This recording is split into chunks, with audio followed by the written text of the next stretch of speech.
Hey everybody, this is Awais back with another video on the channel. Today I'm really excited to start a series on Flutter. Flutter is a cross-platform framework backed by Google. You can create mobile, web, and desktop applications from a single code base.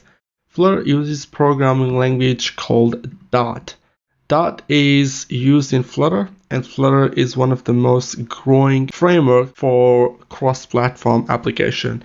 I'm going to create full course on Flutter in the future. So before I could create that Flutter course, I want to make sure that you understand Dart programming language, which is used in Flutter. If you don't know Dart, you cannot use Flutter. So this video will cover Dart and every aspect of Dart which requires you to start working with Flutter and build mobile, web, or desktop applications. This is the website for Dart. We're going to be using Dartpad. I'll cover everything you need to know in Dart. If you like this video and like what I'm doing on this channel, you can help me out by donating. There's a PayPal link in the description of this video. So I would really appreciate if you can help me out because these videos takes a lot of my time. Okay, so if you're a totally beginner, that's fine. This course is for total beginners. So let's get started with Dart. Now we're going to talk about how do we set up our environment for Dart and also how do we install that on a specific platform. I'm going to take you to the documentation. I would like to show you documentation because this is the best place to expand your knowledge once you got the understanding of a programming language. I'm going to go to Dart SDK, click on Dart, and then here we got tools. Okay, we got a Dartpad, which is basically very handy to start trying out a Dart programming language. If you don't want to actually use that, then you go to Dart SDK and then click on that. Now here I'm on a Mac. All I had to do is just run this command, brew install Dart. It will install the Dart programming language, and then I could use Dart to run my Dart files. If you're on a Windows, you're gonna make sure you install Choco. If you don't know how to install it, just go to this link, and then here is the Windows Chocolate package that you can download by clicking on install now. What we're going to be using in this course, well, we're going to be using Dartpad. A Dartpad is basically a website that you can go to which has your Dart setup, and you can basically write Dart code in the file and then click on run, and it will show you the result on the right. So it's very easy to get started with Dartpad. You don't have to go through all that hassle to set up. If you just want to learn programming language, then stick to Dartpad, and once you're done with the Dart, then you can install Flutter SDK. It will come with Dart SDK. So don't worry about installing Dart now. Do that with Flutter SDK. So let's get started with some introduction to programming and Dart. So Dart is an open source general purpose programming language. It was originally developed by Google and later approved as a standard ECMA. Now Dart is a very new programming language, unlike Java or C++, which are like 25, 30 years old or 40 years old. Syntax defines the set of rules for writing programs. Every language specification defines its own syntax. A Dart program composed of variables, operators, classes, functions, expressions in programming, constructs, decision making and looping construct, comments, libraries and packages, data structure represented as collections or generics. So Dart is a full-fledged programming language. It's not just used in Flutter. It can be used other places as well. Now, when you create a new pad using Dartpad, you see this void main, and it has this loop here. Main function acts as an entry point to the application. A Dart script needs the main method for execution. And inside this we have some code which is getting executed. I'm going to remove this line and I want to give you a quick overview to use Dartpad. It's fairly simple. All you got to do is just click on this run button to run the file. You'll see the results in the console. You can create a new pad by clicking on this button. You could reset it. So if I reset it, this main method comes back with this for loop. We'll remove that. We have this format. Basically, if I write something here and I want to make sure that it's indented properly according to .compiler, you click on this format button and it will do that for you. Command Z or normal Control Z on Windows still works. You can use copy paste being in .pad as well. So we have this button, install SDK. It's basically going to take you to this page where you can use brew install dot to install it. We already talked about it. I'm going to go back to .pad. Alright, we have some sample codes that we can take a look at. As you can see here, it's showing you some Flutter examples as well. If I click on these three dots, you have an option to share .pad on GitHub, .dev, and Flutter.tab. So these are just links taking you to these website. Now we talked about what is a main method. It is an entry point to your application and it is required for application built with Dart. We're going to create a most famous program in the world. Now why I'm saying most famous, because every developer in the world has created that program. I'm talking about Hello World program. The program is one of those programs which you always do when you start learning a new programming language.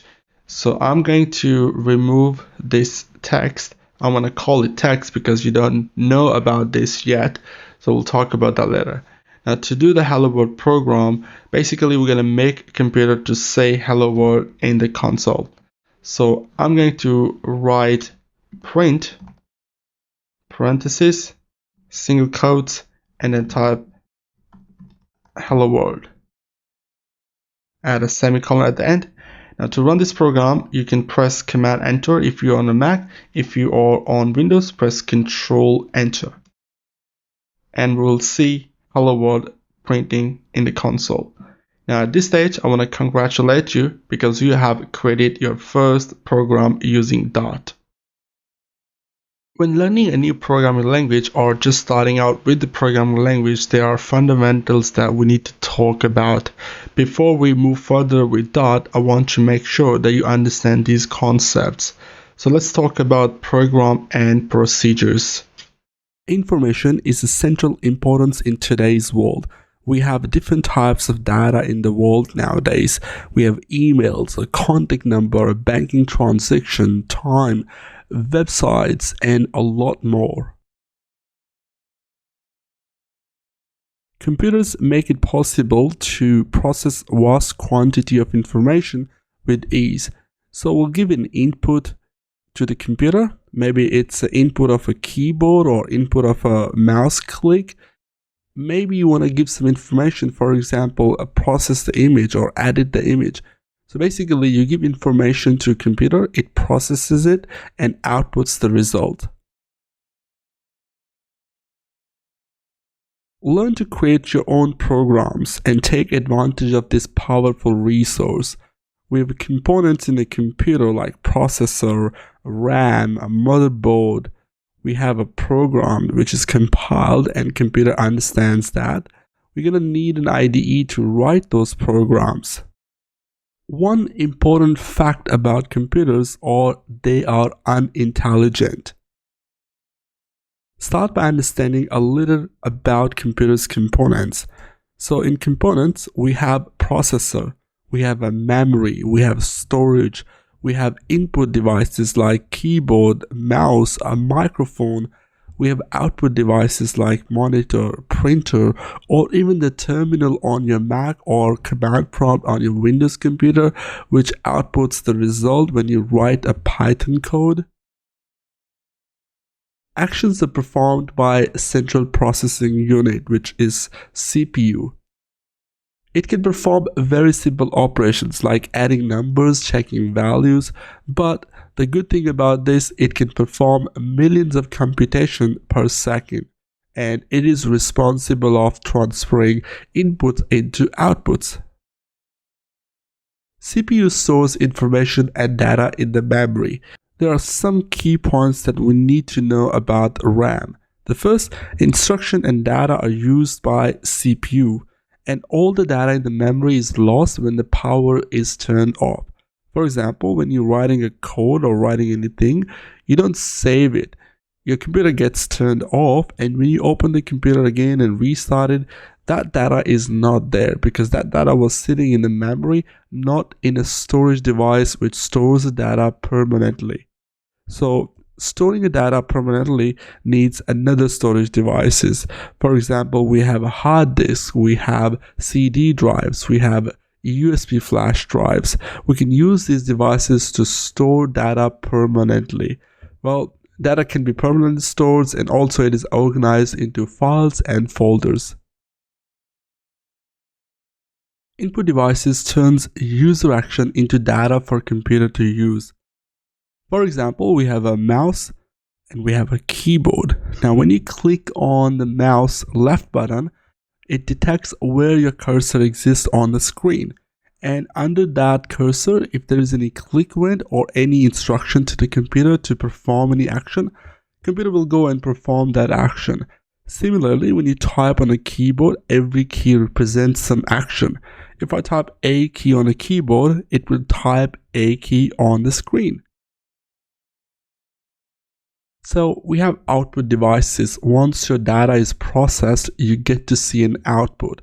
We have different kinds of output devices for the commonly used or monitors, a terminal, or even graphical programs. When you type something, you see a text on the screen. When you play a music on your computer, you get to hear a sound.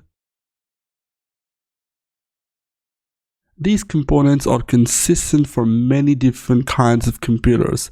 We have computers, tablets, desktop computers, laptops, and mobile phones, medical equipment, robots, and even vehicles. So we already talked about computers are not intelligent, and all of these components of computers are not intelligent as well. CPU, which only task is to run instruction. RAM and storage are only tasks to store data. Keyboard, mouse, and other input devices are only tasks to give input to the computer. We have monitors, which only shows the output. Now, computers are unintelligent, but what makes them intelligent? Well, our code makes computer intelligent, or you can call it smart. Software drives computers, providing the intelligence for task at hand. We have CPUs, which only task is to process instruction. Then we give programs to drive computers. We write our own programs. Program provide sequence of instruction that run on the CPU. For example, you want to write a program which opens up a window, draw the form, get the user input, perform some calculation, and output answers. Well, instruction can only be in machine code. Computer is not going to understand if you just write that in English, like open a window, draw a form, get input. So machine code is only consists of 1 and 0. You can convert your source code into machine code using compiler. So a source code can be in simple English using a language syntax. Here we have a print hello world, which basically is a human readable, but it cannot be run by a computer. We need to give computer zeros and ones. So what happens? When you write print hello world, which is a human readable, it goes to the compiler, and compiler, depending on the programming language you're using, it will compile that into zeros and one language, and then it will give that to computer to perform that action. So we need to learn program language syntax to turn our ideas into code which the compiler understands. Remember, the computer is unintelligent. You need to tell it everything. Because computer is intelligent, your code needs to follow the language syntax exactly. These are the rules. Before we do some coding, we need to understand some code terminology. Let's talk about a statement. A statement is a programming term for an action or instruction in your code. Statements can be found in procedures and programs. A procedure call is a statement itself. So here is a diagram. A statement is an instruction command to perform an action. It goes to CPU to commands the computer to perform some action.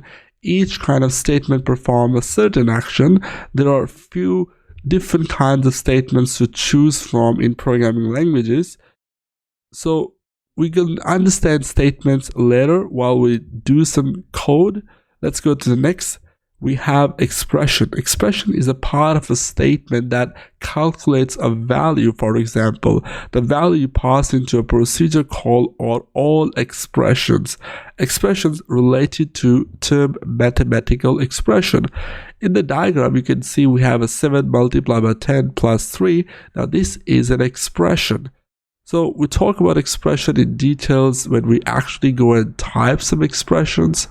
Next terminology we're going to talk about is identifiers. Identifiers are used to name and refer to artifacts. Artifacts have names. For example, when you define a memory location or you store a data into a location of a memory, you need to give identifier for that, which basically will tell the computer where that information is sitting in the RAM. Here we have an identifier is basically a name of memory location, a name of something. We have keywords, which we'll take a look at now. So keywords are special identifiers that have special meanings for the programming language. In Python, for example, we have an import, which basically have a special meanings, and it tells the programming language that I want to import that class or I want to import that module. A class is a keyword which helps us to define a class. Def in Python means that we are defining a function, or different programming languages have a different keywords. The main key point about keywords is you cannot use keywords as the name of your own artifacts. They are taken for programming language. Keywords will be highlighted as a special color by your text editor. So if you are using a special IDE which has a support for your programming language, that will highlight your codes, especially the keywords.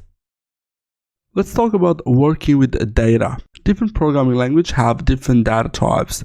In Python, on JavaScript, or Java, these are some common data types that are available.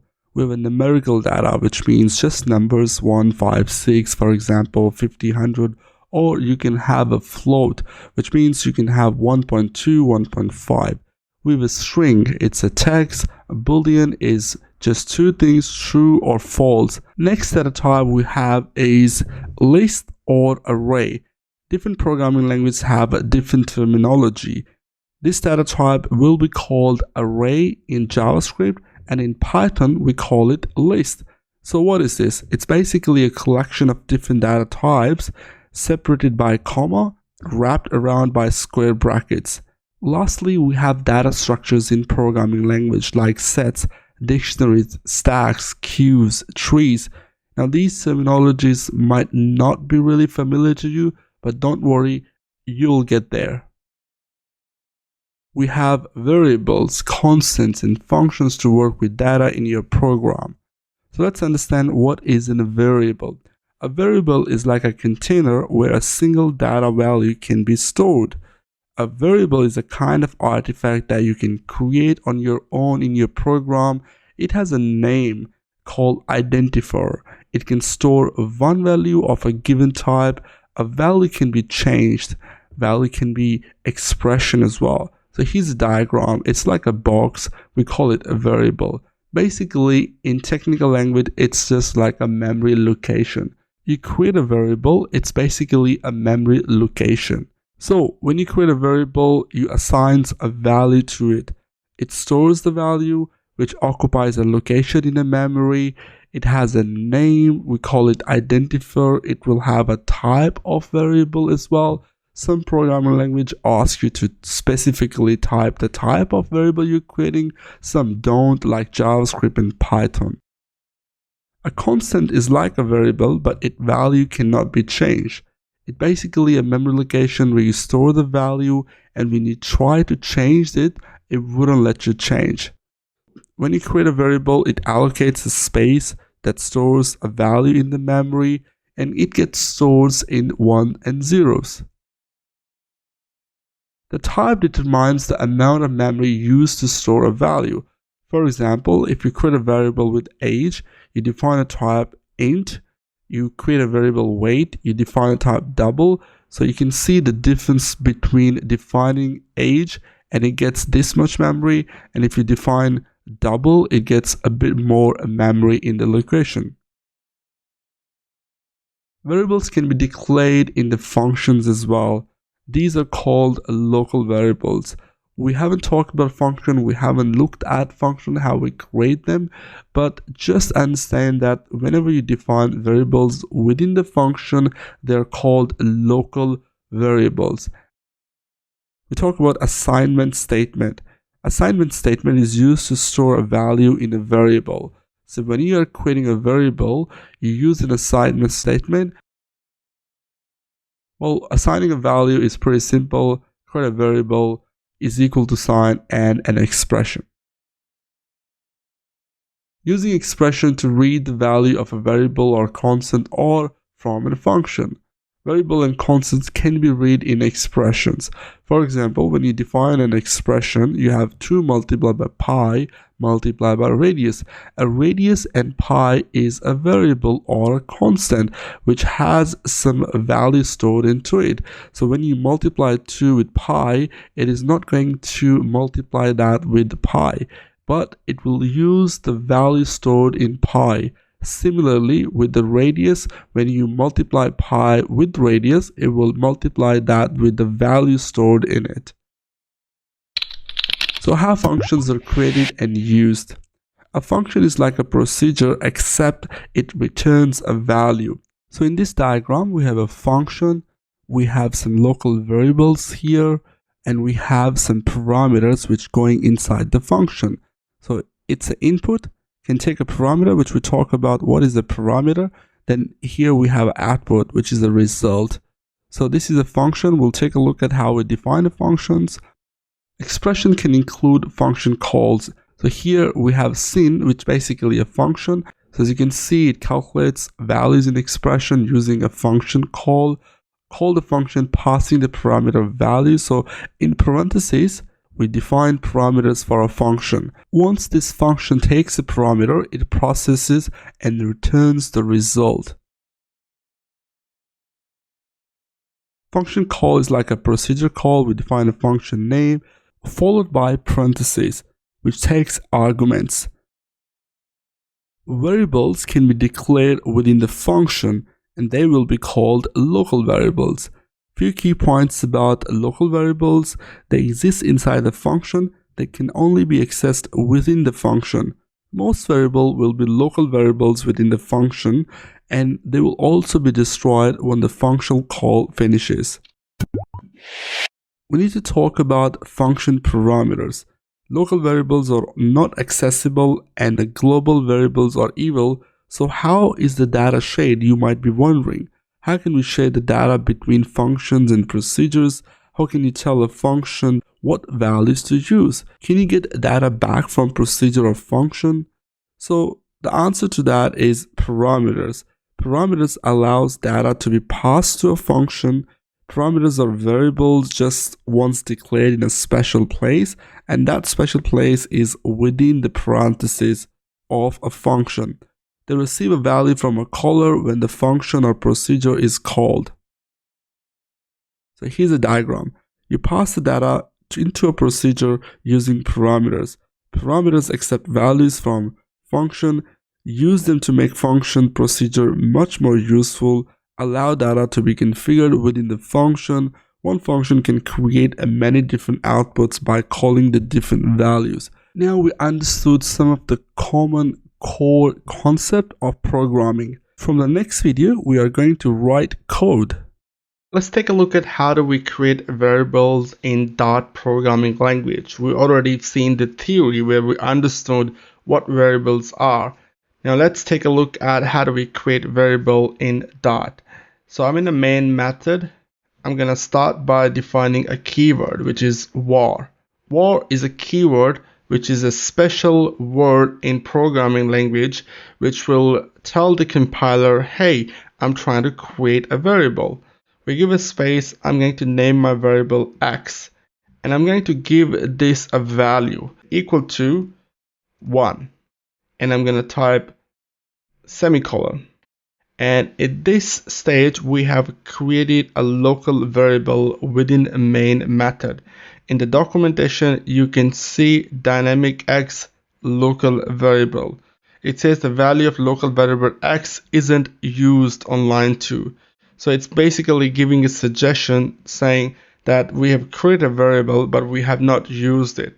So how do we use this? We are going to print the value of x to the console. I want to talk about this main. Now, main is a method or a function in Dart programming language. I know we haven't talked about functions yet, but for now, just keep that in your mind that it's a function. We'll get to know what functions are later videos, but for now, just keep that. This is required to run your Dart program. To use a function, you simply call that function, for example, main followed by the parentheses, and this way we're calling this. But it's going to throw an error because we cannot call main functions in Dart. We'll talk about this later, but for now, let's take a look at a print function which we use to create our Hello World program. I'm going to start by typing print followed by parentheses, and I'm going to define x inside this. Now I'm going to run the code. It's saying expected semicolon on line 3. So don't forget to write semicolon at the end of your print statement. I'm going to run this and it's going to type 1 in the console. Using print function, we're saying go ahead and then give me the value of x stored in the memory. And it came back as 1.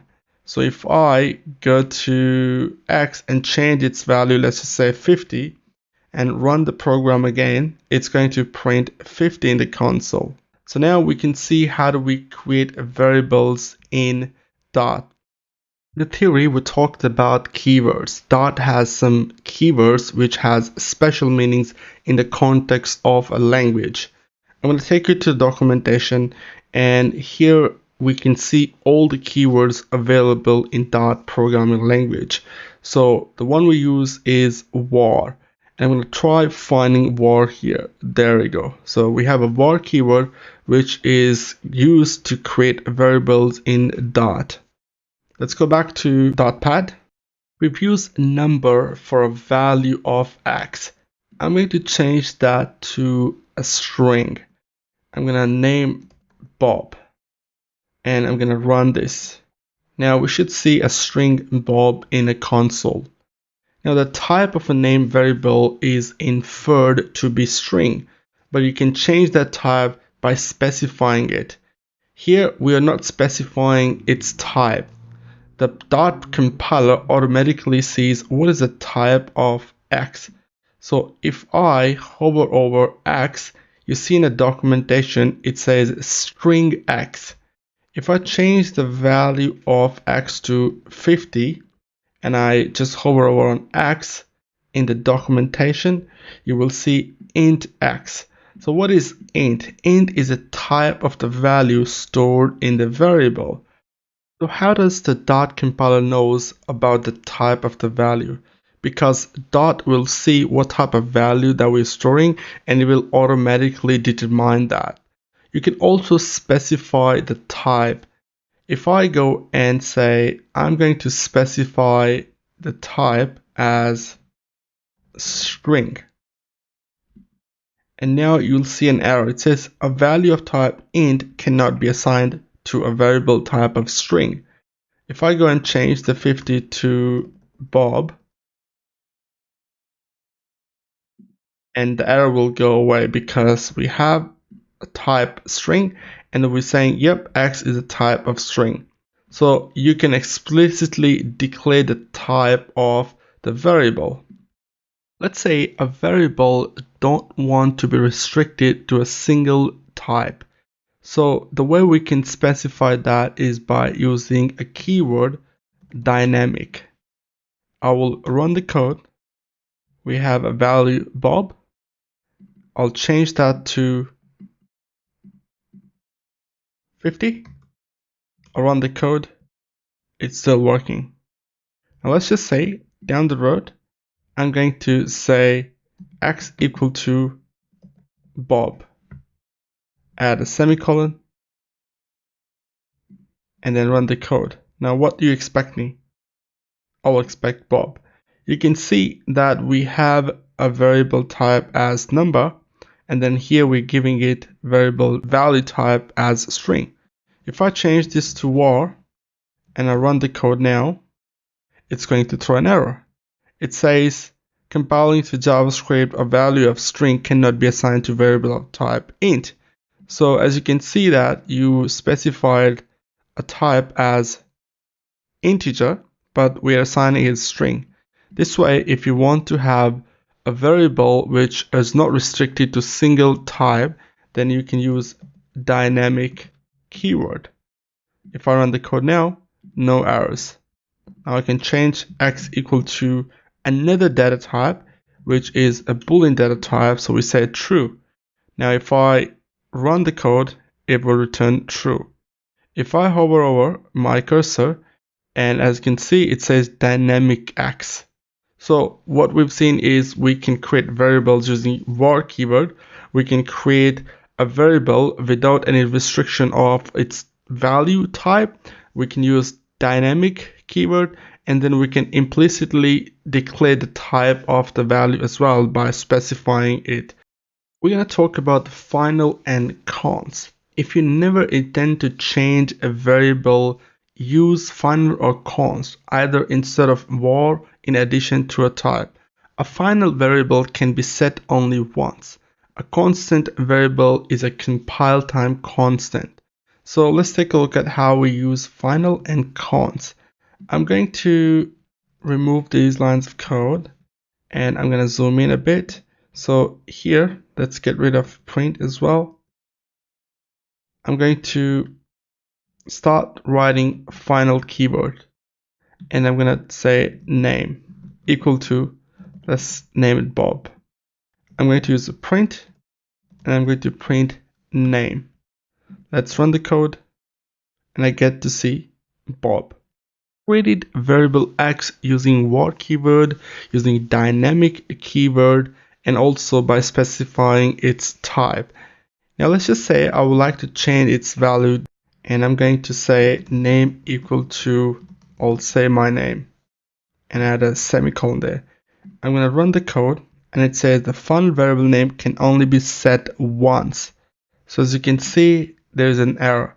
We cannot change the value of name anymore because it's been created using final keyword. Another keyword, const, which we're going to try now. So if I say const, and I'm going to try running the code, it says constant variables cannot be assigned a value, line 3. So if I get rid of this line and run the code, it will return Bob. Okay. Now, constants keyword isn't just for declaring const variables. You can also use it to create constant values. We'll take a look at those later, but for now, you can see const and final, used to create variables which value cannot be changed. Talk a little bit about syntax in Dot. Now we've seen what is the identifier. It's basically a name of a variable, but there are some rules around it. Identifier names given to an element in a program like variables or function, which we haven't talked about. The rules for identifiers are: identifiers can include both characters and digits. However, identifiers cannot begin with a digit. So if I use var keyword and I try to create a name variable followed by or prefixed by 1, it will not let me do that. It says identifier line 2 undefined name, and there is an error. Okay, so basically you cannot start identifier name with a number. Now identifiers cannot include any special symbol except for underscore or a dollar sign. So let's try that. So if I go and create with asterisk, and I use asterisk here as well, and I try to run the code, it will throw an error. It says set is not found. This bit is not really, expected an identifier, but got this. But if I try with dollar symbol and I run the code, no errors. I should see Bob in a console. I can use underscore. no errors. So identifiers cannot include special symbols except for underscore or $sign. Now also identifiers cannot be keyword. So if I try to create a variable name or identifier name as print, and I'll use print and try to run the code, it says compiling to JavaScript is an error. So the method call isn't defined for a string. It says compilation error. So this is a keyword, cannot be used. Now if I use some other keyword, else, and I run the code, it gives an error set expected this after this. Okay, now identifier, expected identifier but got else. So as we said, identifiers cannot be keywords. Now also identifier must be unique. So if I just say var name Bob, and I can say var name John. Okay, now if I try to print name and I click on format to format my code, I'll run it, and now it's gonna throw an error. So it says num is already declared in this scope. So you can see we haven't talked about scope, don't worry about that, but for now just remember identifier must be unique. Now also identifiers are case sensitive. So if I change the name from N, like capital N, and I run the code, you will see John in the console, because now capital N is basically different than this name. So the identifier names are case sensitive. Now also, just to mention, identifiers cannot contain spaces. So if you're trying to create name Bob and give it a space, run the code, it says variables can't be declared using both var and the type name. Okay, so they cannot have spaces. Now that's a syntax about variable. Now we'll talk a little bit about white space and line break. So don't ignore white spaces, tabs, and new line that appears in a program. Now if I change to name, and now if I, for example, give this another line, okay, give another line, and I try to print NAME, I would expect in a console a name Bob instead of John. So I'll run the code and you'll see Bob in the console. But what happened here? So you see white spaces and line breaks are ignored by .compiler. You can use space, tabs, and new line freely in your program, and you're free to format and indent your program in a neat and consistent way that makes the code easy to read. Now let's just say if you give a tabs like all the way here, and then you give another tab or maybe space like this, okay, you're gonna run the code, it will still print Bob because white space line breaks are ignored. But this is why .pad has this button called format, which will read your program and indent it properly. So I'm going to use that. I'm going to click on format, and you can see it has a message saying format successful. In this video, we are going to talk about built-in types in Dot. So Dot language has special support for following types. We got numbers, symbols, booleans, list, sets, map, runes, and symbols.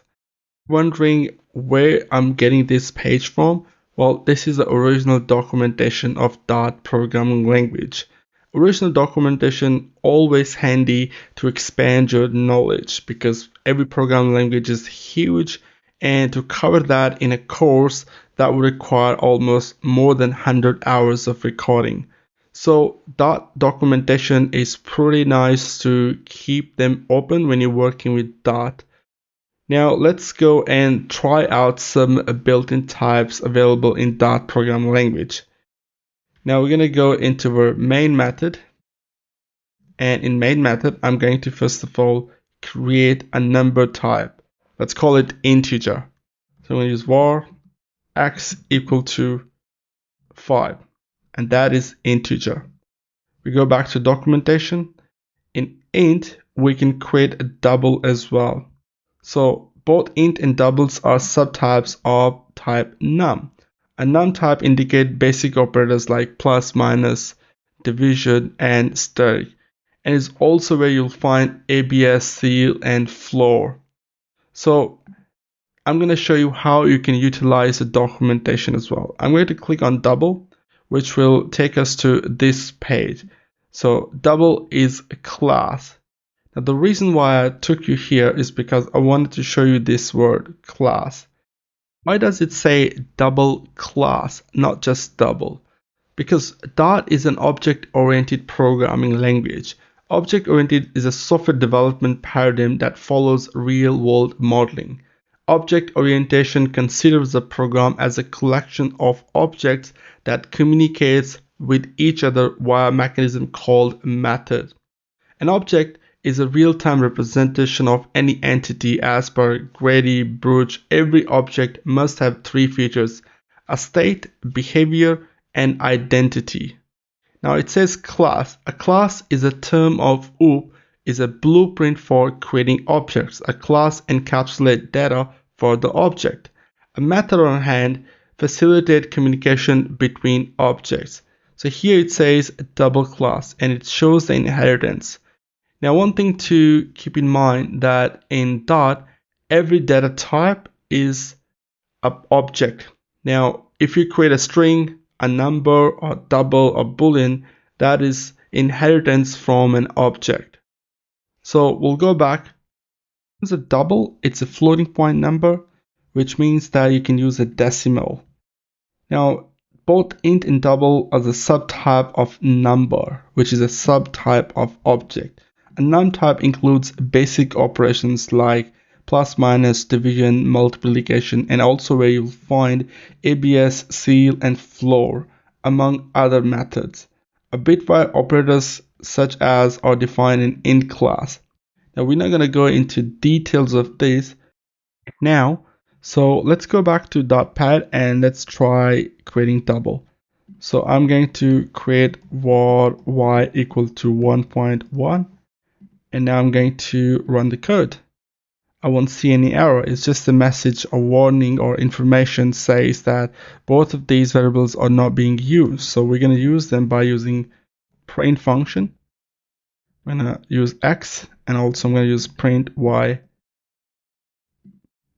And let's run it, and you'll see 5, and next line you have 1.1. Now we've seen double and how we create them.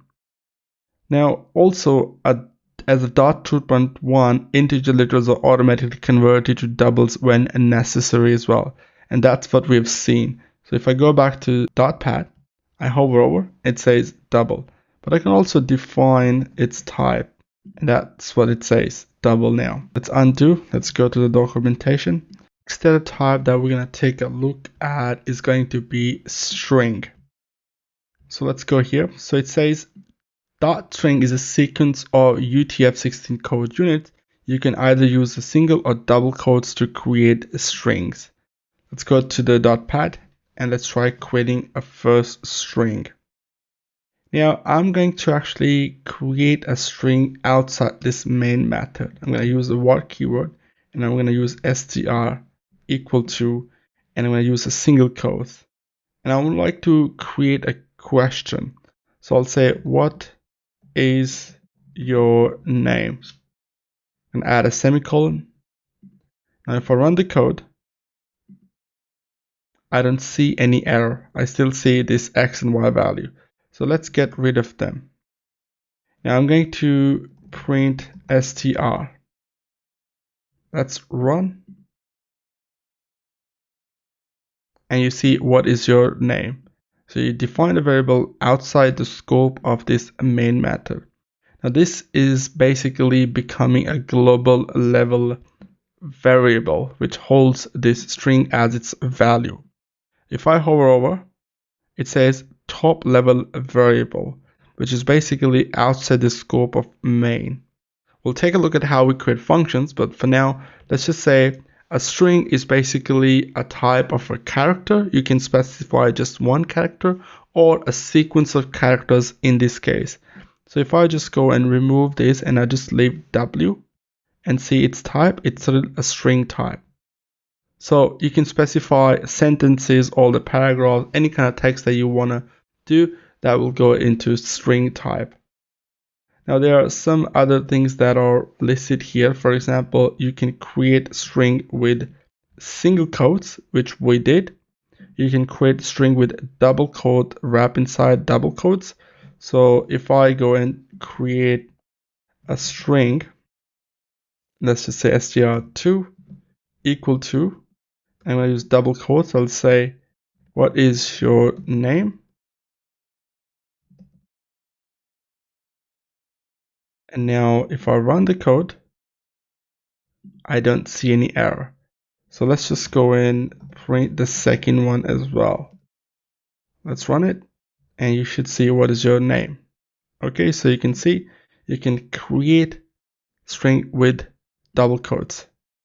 Another example here. So we see that we have a single quote inside a string which is wrapped within single quotes. So what's this? If I go to .pad and inside this after T, if I add double quotes here and I see there's a lot of error, it says the name isn't defined, so it cannot be used as expression. So what's happening here is basically when the compiler starts reading this string value, it says, okay, I'm starting reading string value from here, and when it reaches to T and it finds double quotes, so it means that we're gonna end the value, but after that, when it says is your name, it gets confused. So it throws an error. It says, yep, it's not part of your string because we've already closed the value of that string. So to be able to use double quote within the string, which is wrapped within double quotes, you need to use this. Okay, so it's backslash. Now if I run the code, you will see double quotes. Now there's another error. I'm gonna have to just remove the space there. And let's run the code. Now there's another error. It says print str2. Okay, there's a semicolon missing. As you can see, as a developer, you make mistakes all the time.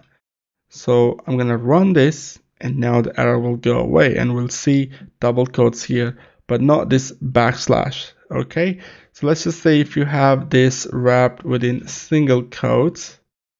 Okay, and now if I don't use this backslash, run the code, you'll see you're able to use double quotes, because when the compiler start reading the value of str2, it says, yep, I'm going to start from here, and it keeps reading. It doesn't really care about double quotes because this is not wrapped within double quotes. It goes and then it closes the value here in a single quote. Now if I want to use a single quote here, it again going to break it because the compiler is going to start reading the value and it's going to stop reading the value here, and this thing is going to break it. So what we need to use is backslash here, and if I run the code now, it should print out this single quote within the string which is wrapped within a single quote, but it doesn't really print out this backslash. Now we go back to documentation. We've understood what does it do. Now it's going to talk about some expressions that you can use. So let's go to dot and I'm going to show you how you can use that.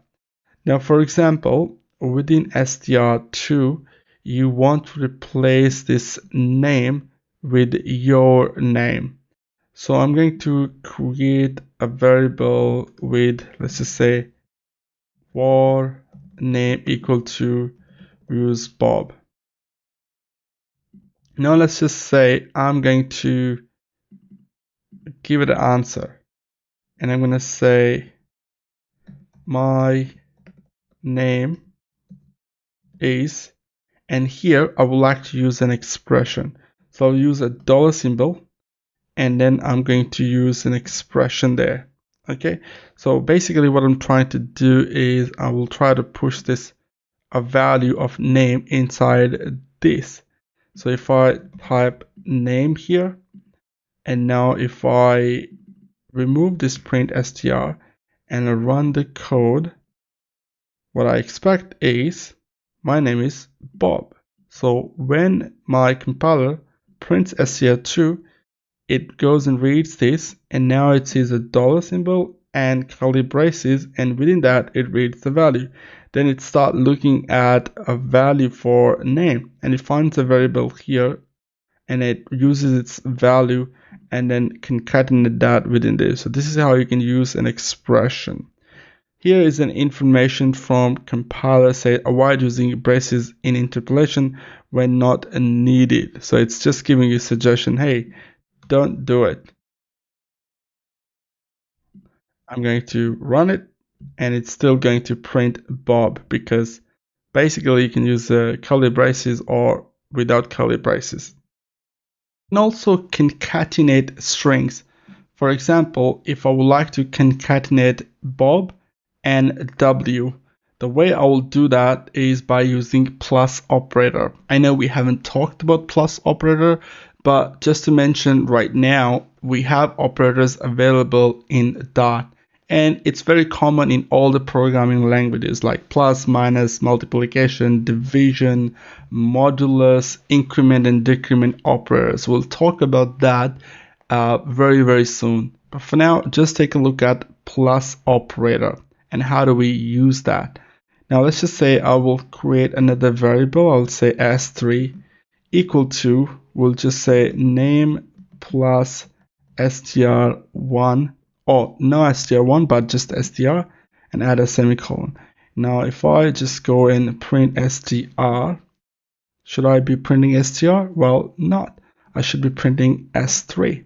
If I run the code, I'm expecting Bob and W. There we go. So plus symbol can concatenate strings. Also, it can be used to add numbers or doubles. We're going to get rid of this. I'm going to talk a little bit more about plus operator here. So if I just say in the print, I'll say 10 plus 20. Run the code, I should be seeing 30 in console. As you can see, plus operator will see 10 and 20 and will add them together.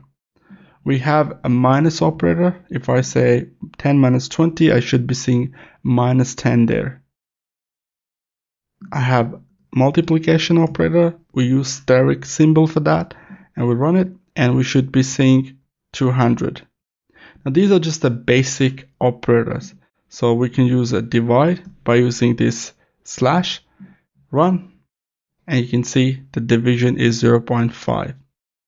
Okay, so we talked a little bit about operators. Now we can go back to our data types. We'll come back to these operators very soon. Talk about booleans. To present boolean value, Dart has type name bool. Only two objects have type bool, the bool literal true and false.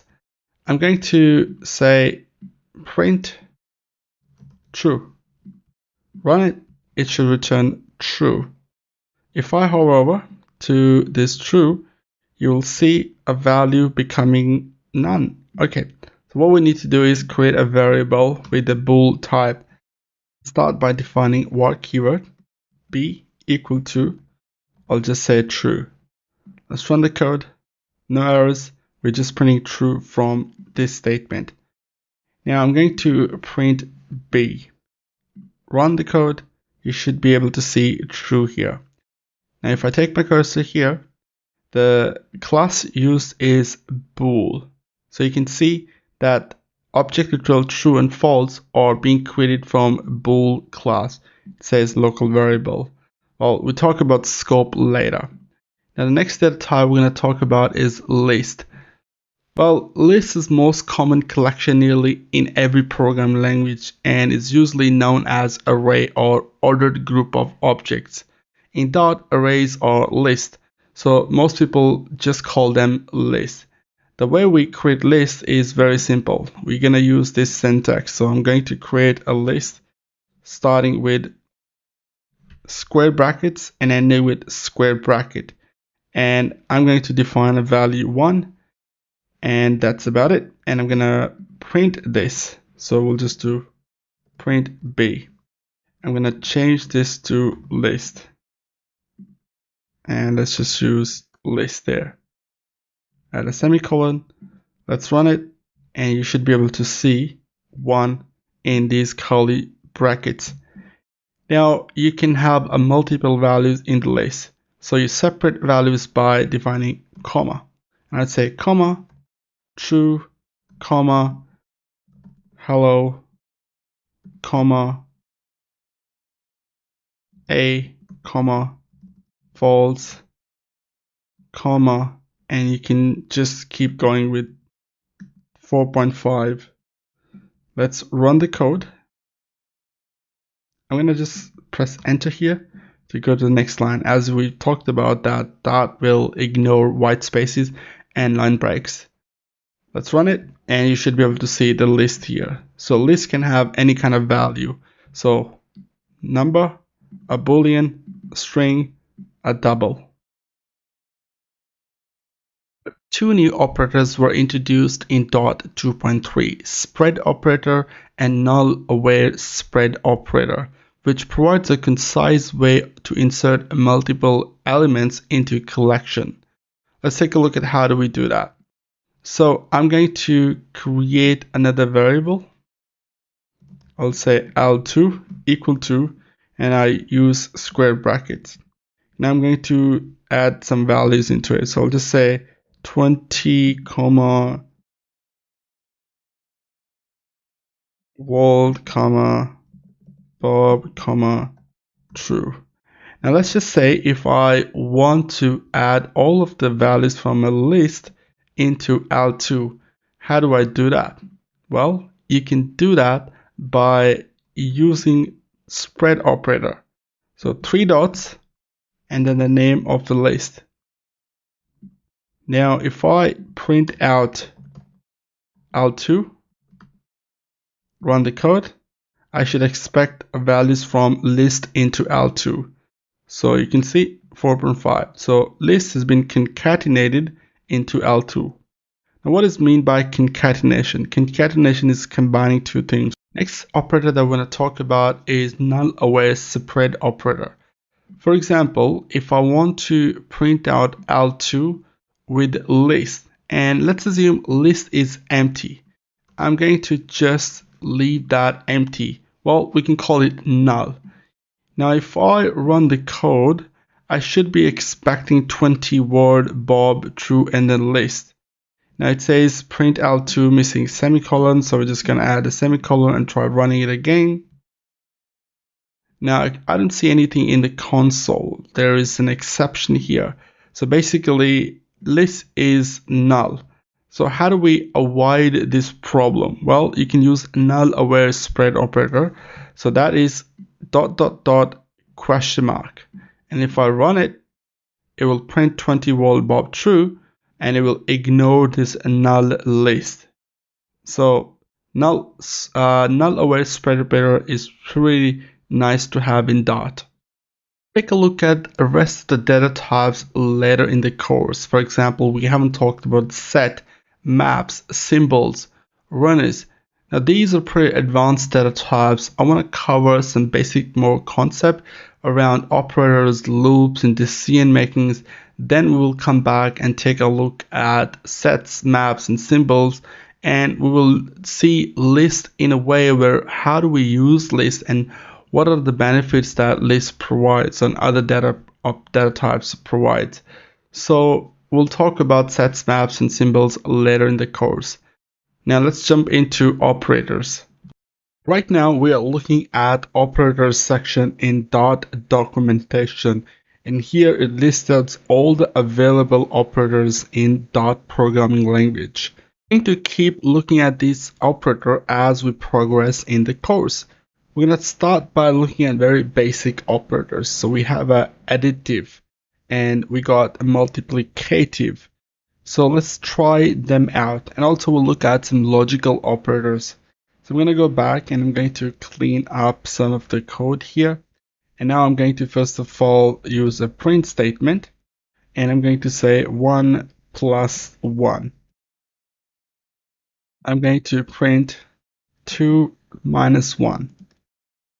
I'm going to say print 2 multiply by 2.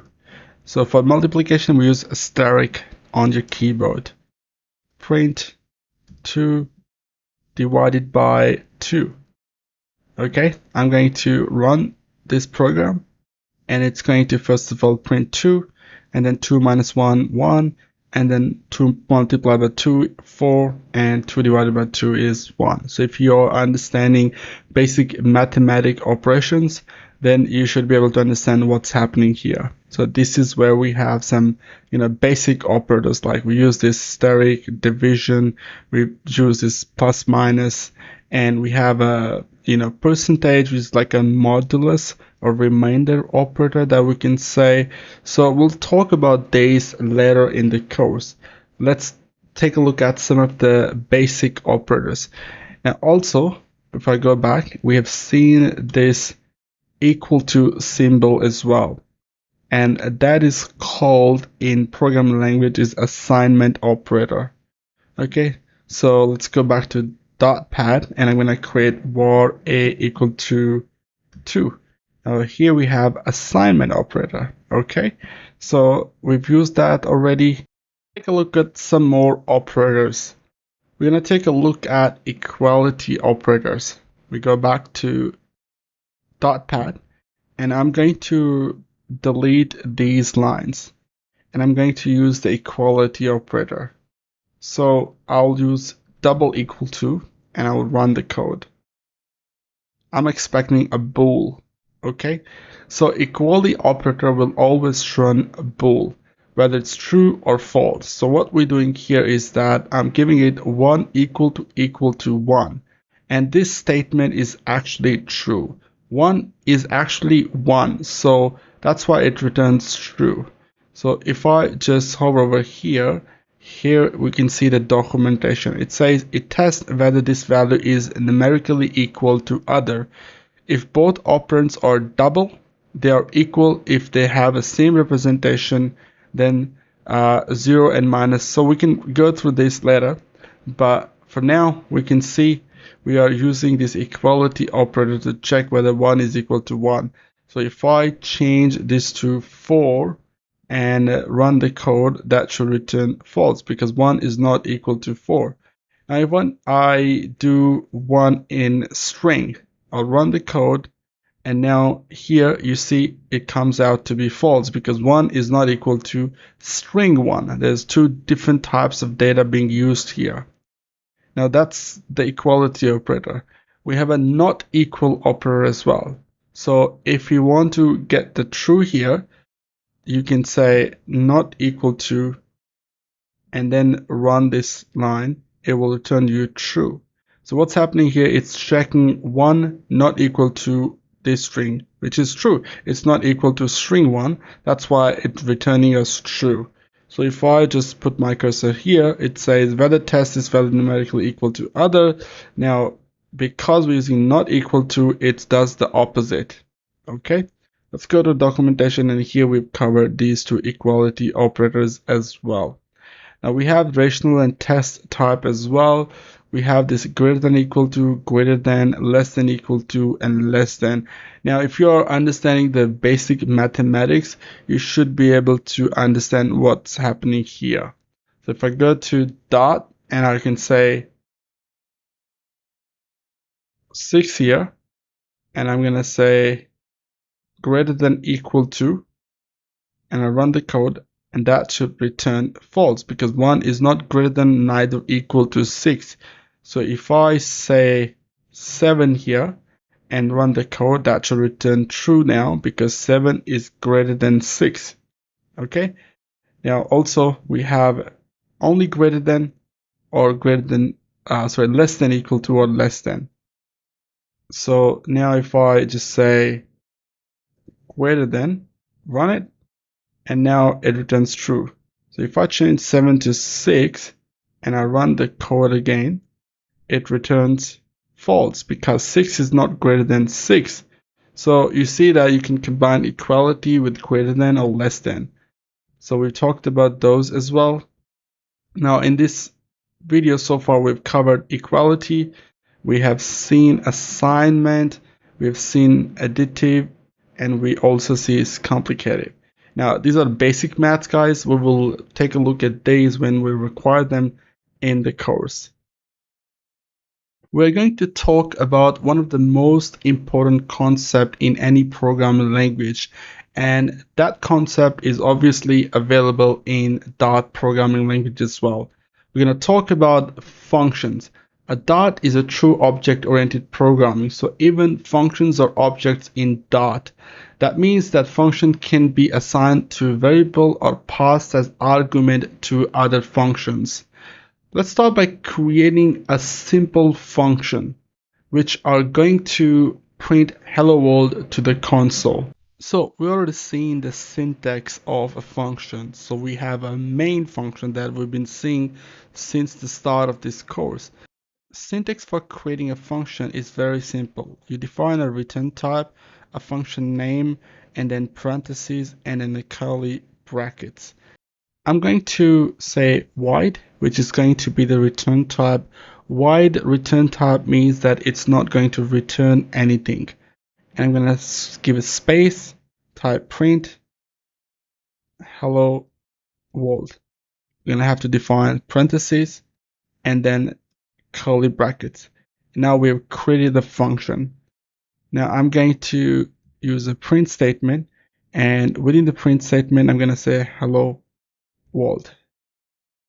I'm going to add a semicolon, and now I'm going to run the code.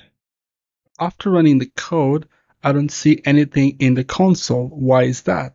We just created this function, we have a print statement here, but it's still not printing hello world. The reason for that is we have not invoked the function. In simple words, you need to call a function to execute itself. Now, one thing is creation of a function, a second thing is calling or invoking the function. .pad should give me suggestion.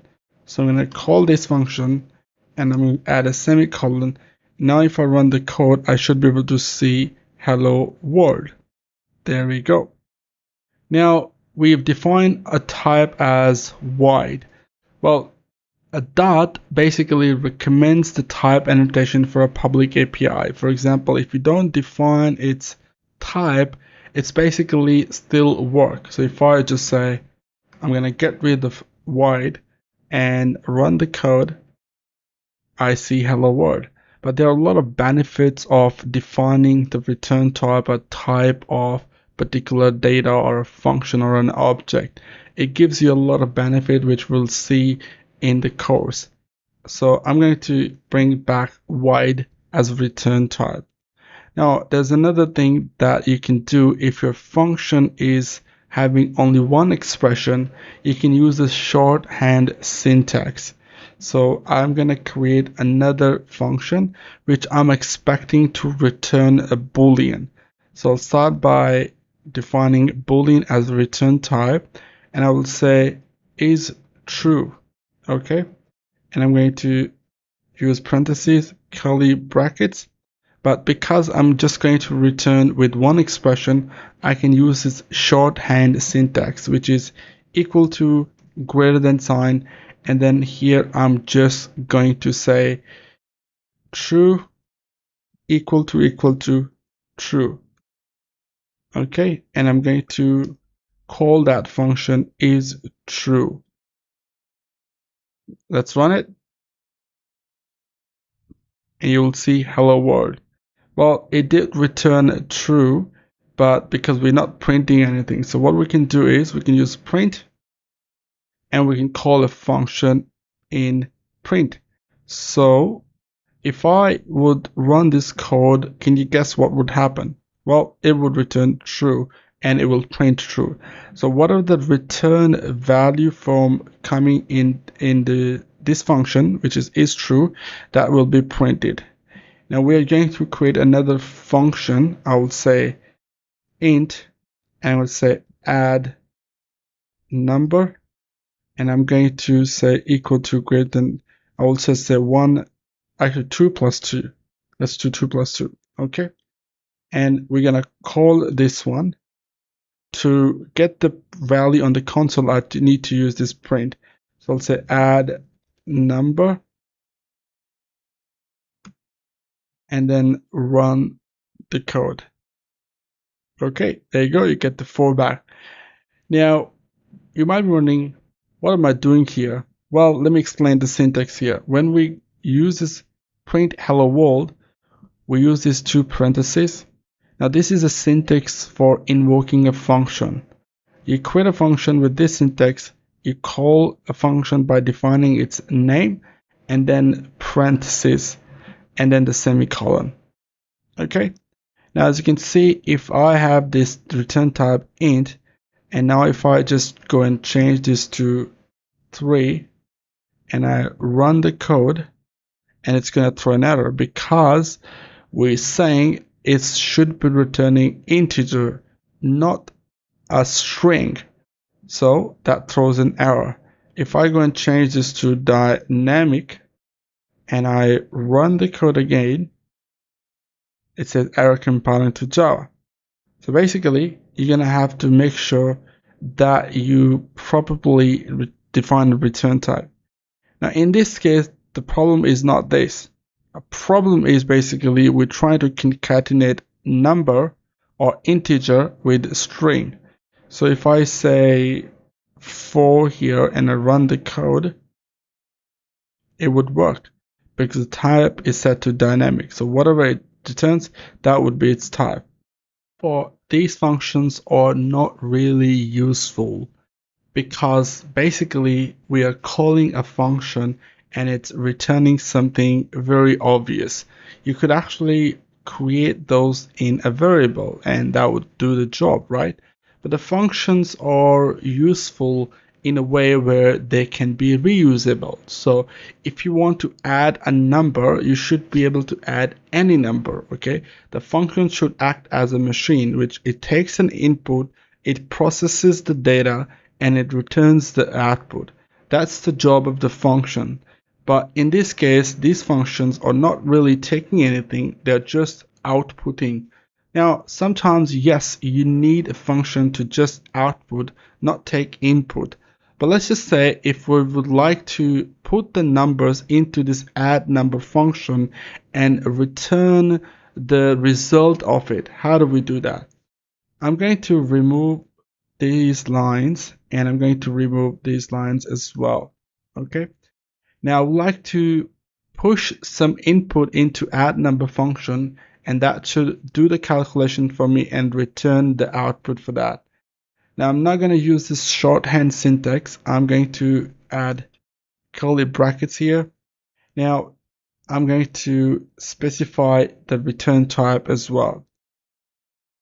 I would like to pass in two numbers. So this add number function should have two inputs. So the way we do that is by defining a parameters in a function. So when calling a function, you can specify named parameters using param name and it's a value.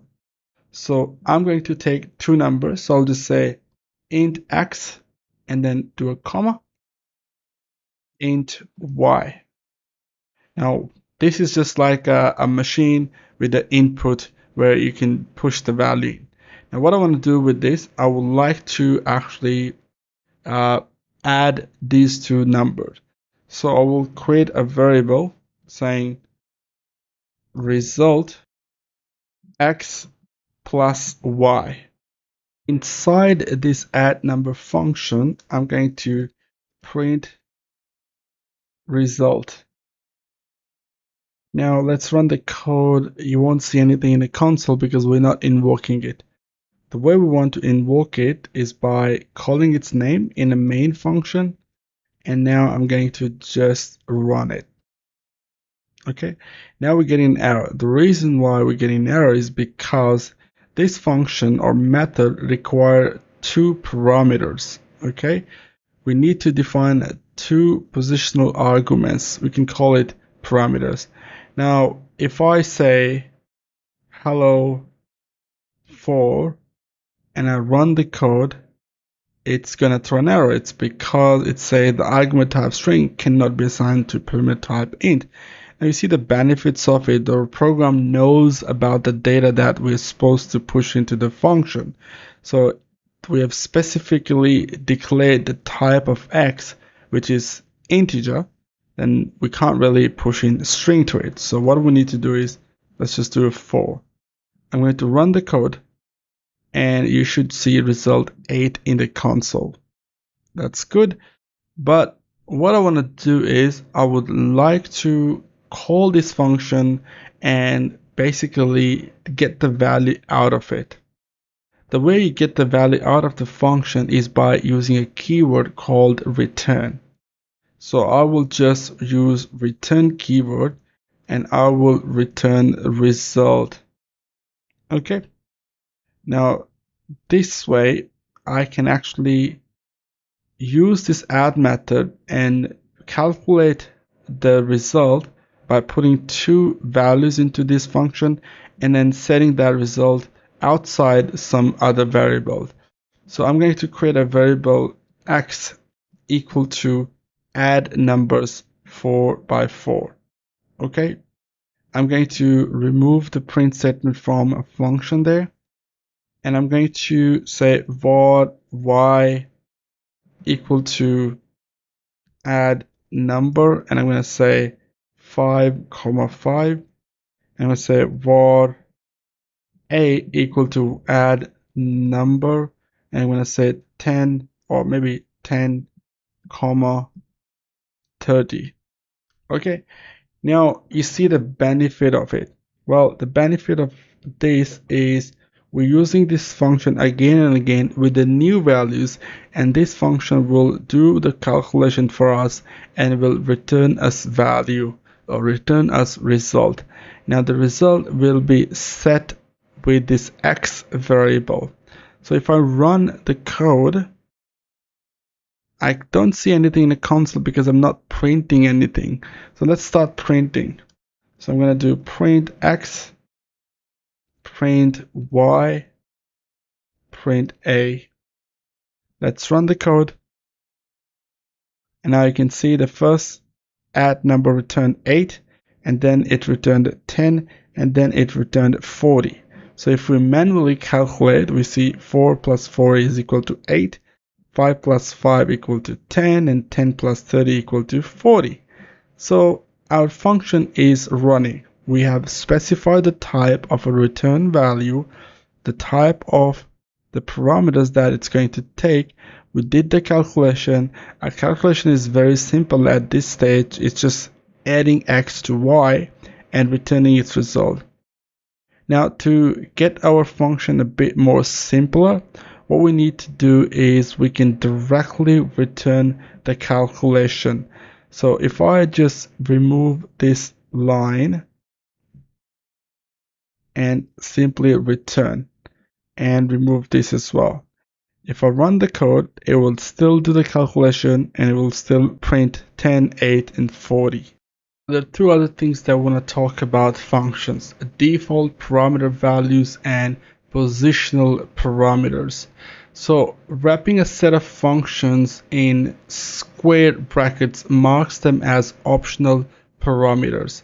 For example, let's just say that I don't define 4 and I run the code, and that will throw an error because it says, hey, there are few positional arguments and 2 required given 1. So I'm supposed to give 4 or any integer to actually make the code work.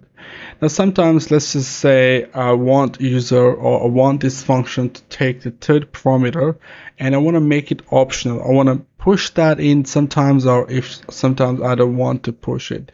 So what we can do is we can add square brackets and we can say int, let's just say C, and this will be an optional parameter now. Now what we can do is, if that C is there, then we can say print C. Okay, let's run the code. And we see null, null, null. The reason for that is because when there's an optional parameter for a function, and if you don't specify its value, it's actually going to have a value of null. So let's just say for the third one, A, we can pass in a value of, let's just say 50. It won't be involved in the calculation because we have not used C here, but it will be printed. So I'm going to run the code, and now you can see the first two are null, and then we got the 50 there because we defined a 50 for C. So this is an optional. Now we got this 8, 10 for, that's just like these for. Now, for example, we have this optional C, and we don't define a value of C into X and Y, but we define a value of C in A. What shouldn't we have some sort of default value there? For example, if we want to define a value for that C, it should take some value by default. So what I can do is I can use this assignment operator equal to, and I will just say 5. Okay. Now pay attention. I'm actually just change to 9. Doesn't really matter what value here, but it will be easy to read. So if I say 50 here, I'm expecting to get 50, and if I don't define the value, I'm expecting null. So I'm going to define nothing for now, and now you can see the default value was used for the first and two, 9 there, and then the 50 which we passed in. So if I pass in another value here, let's just say 6, and I run the code, and I should see 6 here, and then the 9, and then the 50. Okay, so that's how we define default parameters and optional parameters. Now let's take a look at something called scope. A scope is a common thing in all the programming languages. For example, let's just try getting rid of these print statements, and I'm going to get rid of this add number function, and let's get rid of that as well.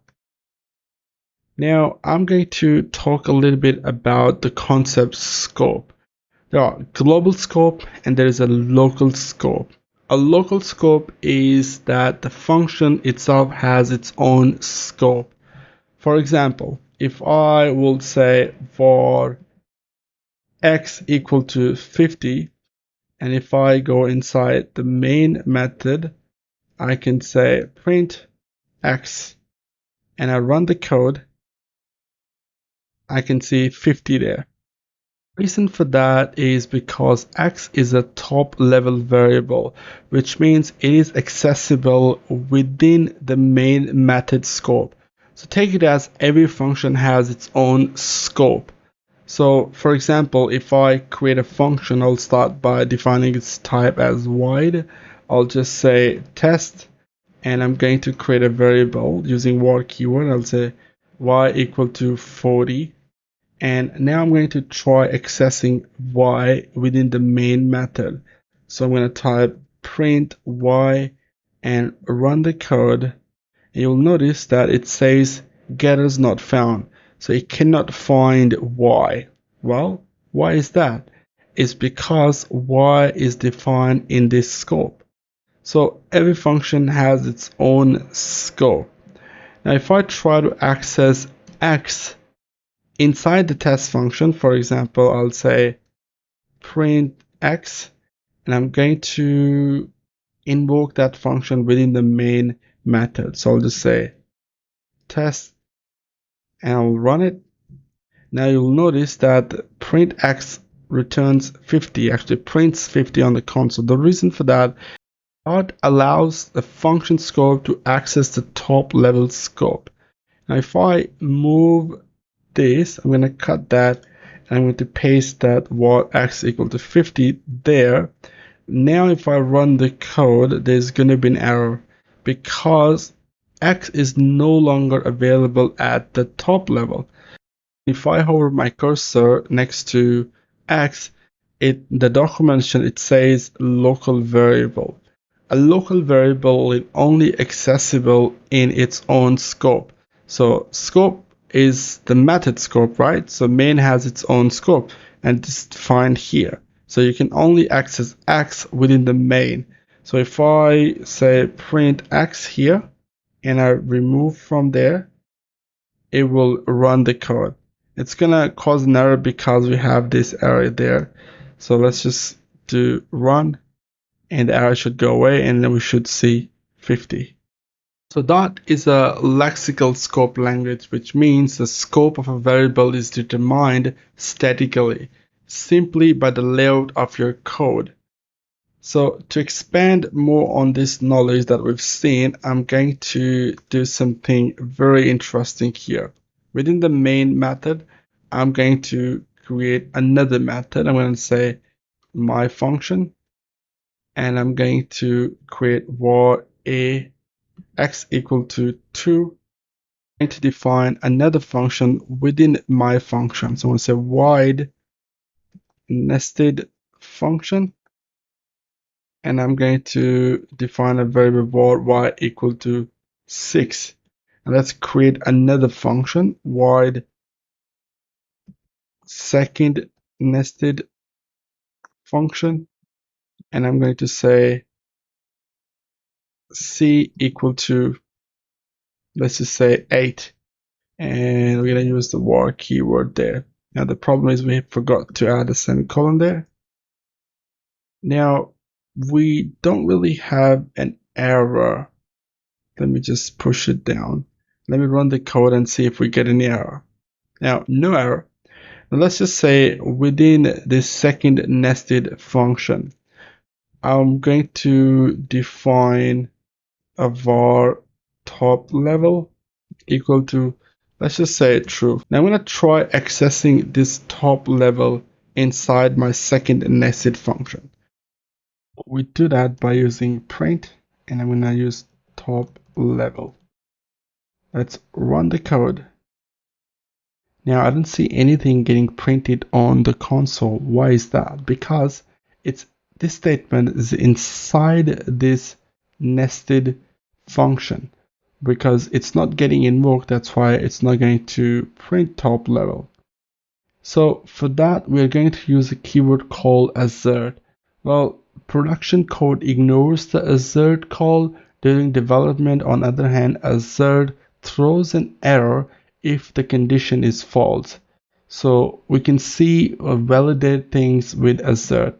So I'm going to say assert top level. Okay, let's run it, and if we see any exception, that means something is wrong there. That's fine. Top level is available. I'm going to use assert, and I'm going to try accessing y. Assert, and let's try accessing x as well. Let's run the code, and now we're getting an error. It says a value of type int cannot be assigned to a value of type bool. The reason for that is because the value assert expect is boolean.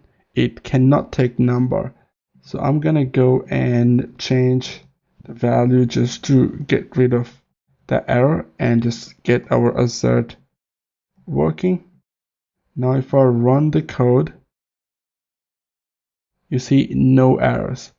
Now if I try to assert, let's just say B, and I run it, and there you go, it says it cannot found B, and it throws a compilation error. Now because we didn't see any error, which means that we can have access to value X, we have access to value Y, and also we have a value which is a top level. Now inside the main method, if I try to access second nested function and run the code, it's going to cause an error because it says method not found. So the takeaway from this video is that you can access the value or a function to your parent scope but not to the child scope. So this main is like let me just go here and says it's a top level method. It's a main method. Inside this we have this my function which has its own scope, and its scope has this function which is a child of my function, which means the child can access the scope of a parent, but the parent cannot access the scope of the child. So I hope that makes sense. We'll do some exercise to get to know better about this scope later in the course. Now we're going to take a look at control flow statements in Dart. You can control the flow of your Dart code using the following statements. Also, these statements are not just in Dart. These are very common and can be found in any programming language out there. We have if and else, for, while and do while loop, break and continue statements, switch and case, and assert. Now let's take a look at this simple if and else. Well, Dart supports if and else statement, and we're going to take a look at this in example now. So let's go to our Dart pad, and here we are going to create two functions.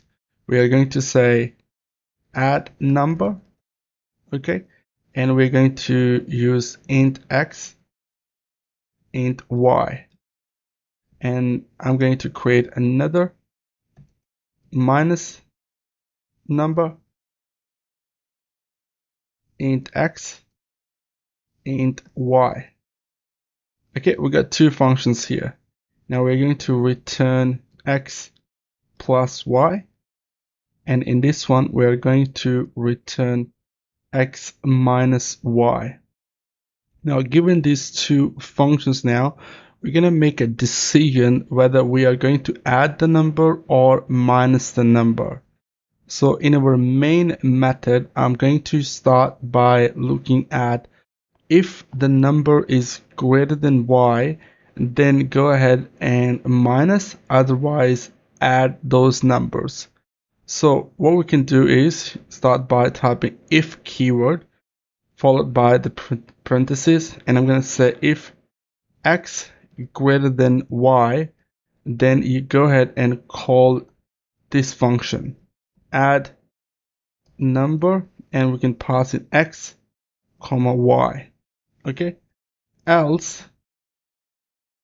call this, so we're going to do minus number x comma y. Okay, now we need to define these two in a variable, so we do var x equal to, let's just say 5, var y equal to, let's just say 8. Now when we are going to run this code, let's see what happens. Okay, now we got an error. It says method not found minus number. That's fine because it says minus. I'm just going to copy this and paste that there, and I'm going to run the code. Now nothing gets printed because we don't have any print statement here. So for that, we are going to create another variable, var, and we're going to name it result, and we leave that empty. Okay, so we're going to use result equal to this. Okay, and then here we're going to use the same result equal to minus number. And after that, I'm going to use print statement, and I'm going to just print result. Now let's take a look at what happens. I'm going to run the code, and there you go. We got an error. It says return. We shouldn't be return, but we should have as result. Let's run the code, and we get to see -3. Now what happened here is it basically ran the function. So if I go here, I'm going to say print, and I'm going to log a message adding numbers, and here I'm going to say print minus numbers. Running the code, I get to see this in console. It says minus numbers and result is -3. Now what's happening here? Let's take a look at the syntax of if and else clause. Start by defining if keyword followed by parentheses, and then you have a curly brackets, then you type else and then curly brackets. You write your logic inside your curly brackets of if and else. This is a simple syntax for if and else statement. Now if statement followed by parentheses require some logic which returns boolean. It can be true or false. Now we see that greater than symbol will check something and it will return true or false. If this becomes true, then it will return true, otherwise it will be false. Now if keyword will check for true coming out from this parenthesis.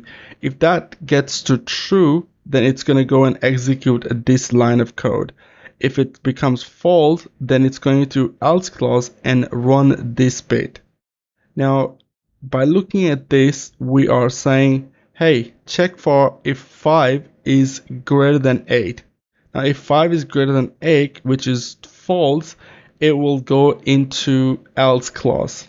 Now if I make 5 to 10, and now this statement is true because x is greater than y, x has a value of 10 and y has a value of 8.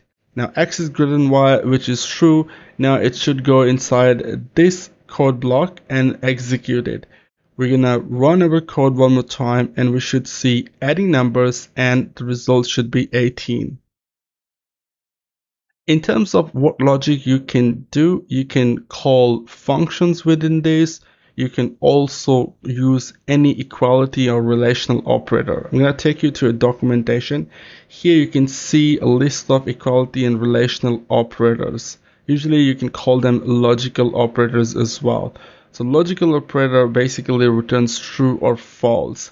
I'm going to go back to .pad and I'm going to say greater than equal to y. And if I just make my x value as 8 and run the code, now 8 is equal to 8, which makes this logic or make this statement true, and it go and execute this block of code. I'm going to take you to documentation and show you what other equality and relational operators you can use. In many different languages, you can call these operators as logical operators. So to test whether two objects x and y represent the same thing, use equal to operator. If you want to check if it's not equal to, then use this operator, exclamation mark, equal to. If you want to check if one object is greater than other, then use this one. Or less than, you can use this symbol. And also greater than equal to is available, or less than equal to is available as well. You can use this assert method to check this quickly if you want to. Now we have some type test operator as well. So as basically is going to check for the typecast. Is true if the object has a specified type.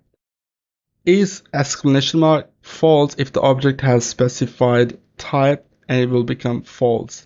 So if I could say emp as person.firstname is equal to Bob, then it will check its type. Now you can use this within the if statement as well.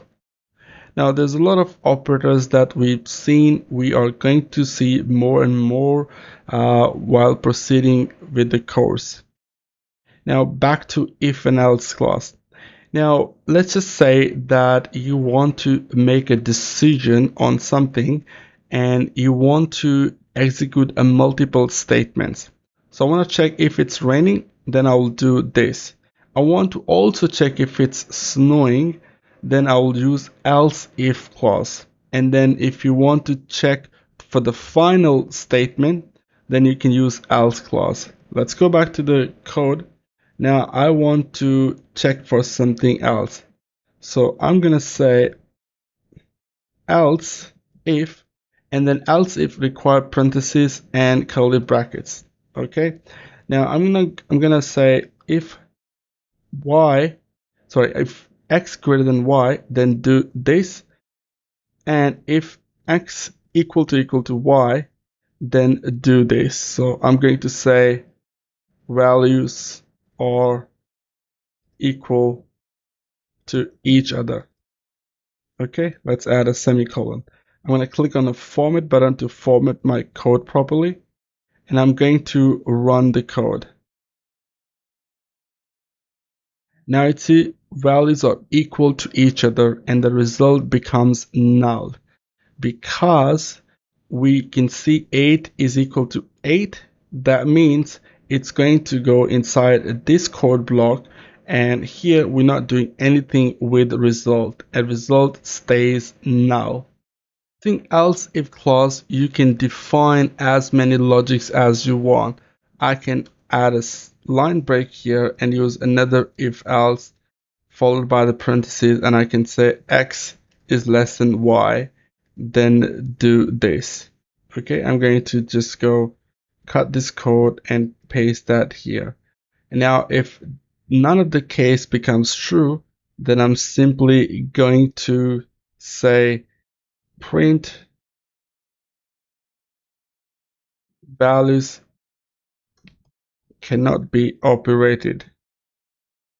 Okay, now inside this, if x equal to y, then I'm going to do something else. I'm going to do result equal to x multiply y.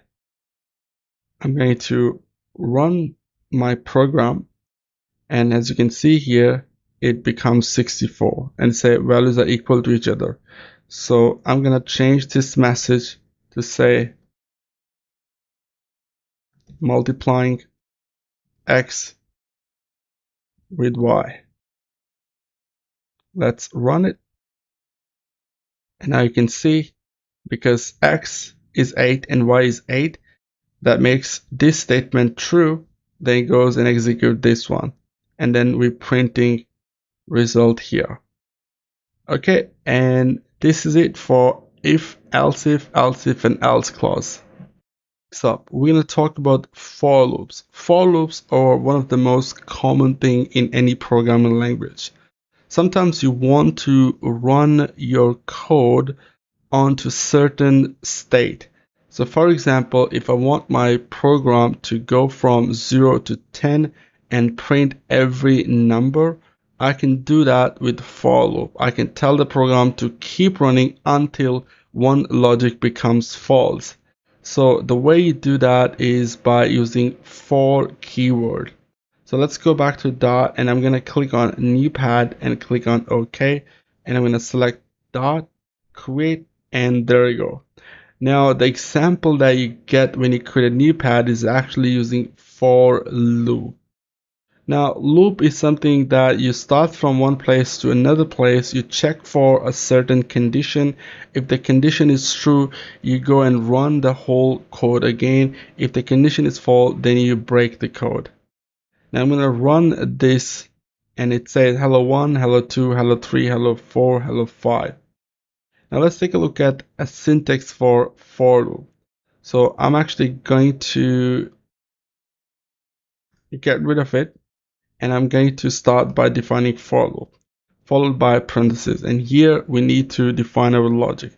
I'm going to create a local variable named I equal to 0. Add a semicolon there, and I can say if I is less than 10, then go ahead and increment I.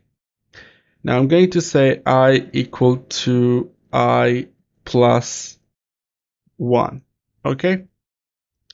Now here I'm going to print hello, and I'm going to use dollar symbol and say I. Okay. Let's format our code and let's run this. I am expecting, okay, there's a semicolon missing. Click on run, and I'm expecting hello 1 to 9.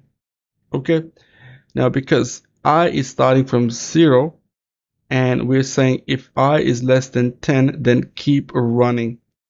Now in dot programming, here you can see we did I equal to I plus 1. So when one time this program runs, I value is 0, and then it run it again, because here we are incrementing I. So we're saying I plus 1, which basically increments it and becomes 2. Then it will print out a value of I. So for loop is very common if you want to keep running the code until certain condition that you can do with the for loop. So again, we define a variable, we write our condition here, and depending on the condition, we are incrementing it.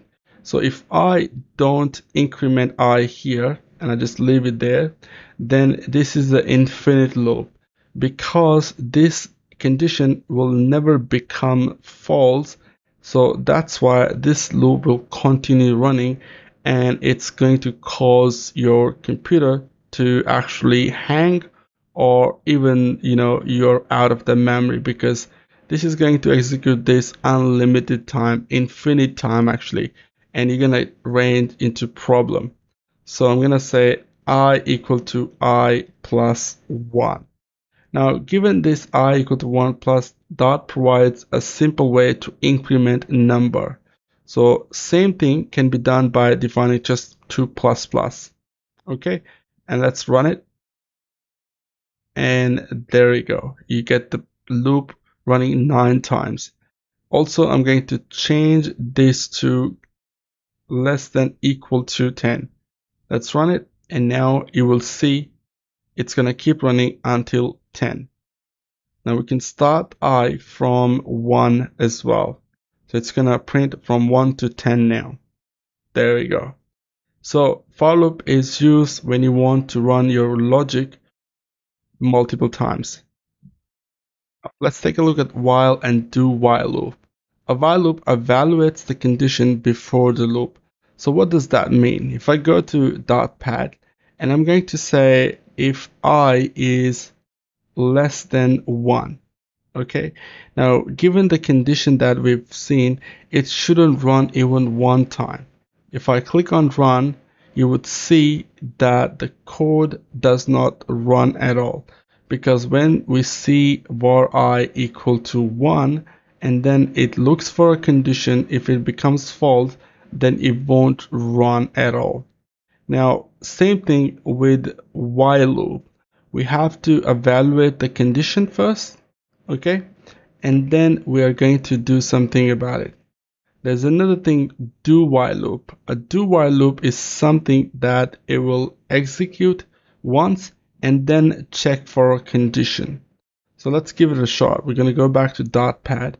I'm going to get rid of these lines, and I'm going to start by using while keyword followed by the parentheses.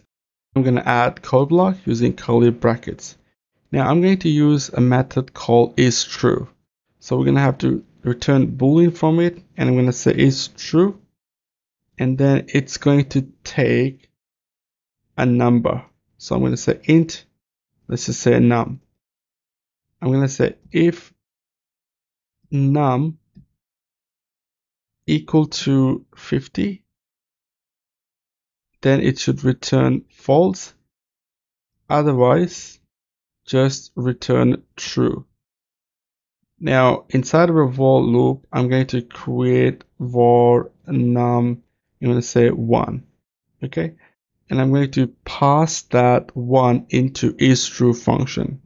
So I'm going to, first of all, when I run this code, okay, I'm going to say is true, and we can pass in number. And inside this, when this run one time, I'm going to say num plus plus. First of all, I'm going to increment that, and I'm going to print number. Okay. Now let's run our code. So when we running this code, it's going to go increment the number, and eventually it's going to get to 50. Okay, so I'm going to run the code, and you will notice in the console it actually print out 2, 3, 4, 5 until 50. So what's happening here is that until the condition is true, it's going to keep running this execution. So if I don't do this num equal to 50, it's going to run infinitely, which should cause your computer to break, and you might be able to, crash a lot of applications around. So you got to make sure that you break out from your loop, because otherwise it will continue running and they are too fast, and your computer or browser or whatever application you're using, it's going to break that. So this is the while loop, executes the logic, and if this becomes true, then it's going to keep running. Add do while loop. Well, the difference between while and do while loop is that it will run a function and then evaluate the condition. It's very simple. So if I go to the code, I'm going to say do, and I'm going to run the code block, and I'm going to say while num equal to 50. And I'm going to first of all increment num, and I'm going to say print num. Okay, and let's go back and take a look at the syntax. So here we need do, running a code, and then checking that here. Let's go back, and now we need a semicolon there. I'm gonna run the code, and it gives me an error. It says num++. There is a problem there, running num++. We're gonna have to add a semicolon there and run it, and you will see it's actually running true only. So basically it's actually going to see for num1 it ++, and it prints it, and if it says run it if num is equal to 50, well, it will run it because its condition is false. So it will run the code once and check for the condition for the second time. So this way you can run a loop or any condition once before checking any condition. And then once you validate the condition, depending on that, it's going to break out from a loop or it's going to continue running. So now we're going to take a look at switch statement in Dart. A switch statement, you can take an example in original documentation. So it says switch statements in Dart compare integer, strings, or compile time constants. And here an example. So I'm actually going to copy this example, and I'm going to go back to Dartpad, and I'm going to paste that here. Now here we're going to see a lot of errors because we don't have any of these functions. We're going to get rid of all of them. Now what I'm going to try doing is, instead of calling that method, I'm going to print the exact case that we're calling. So here I'm going to use print statement, and I'm going to say closed.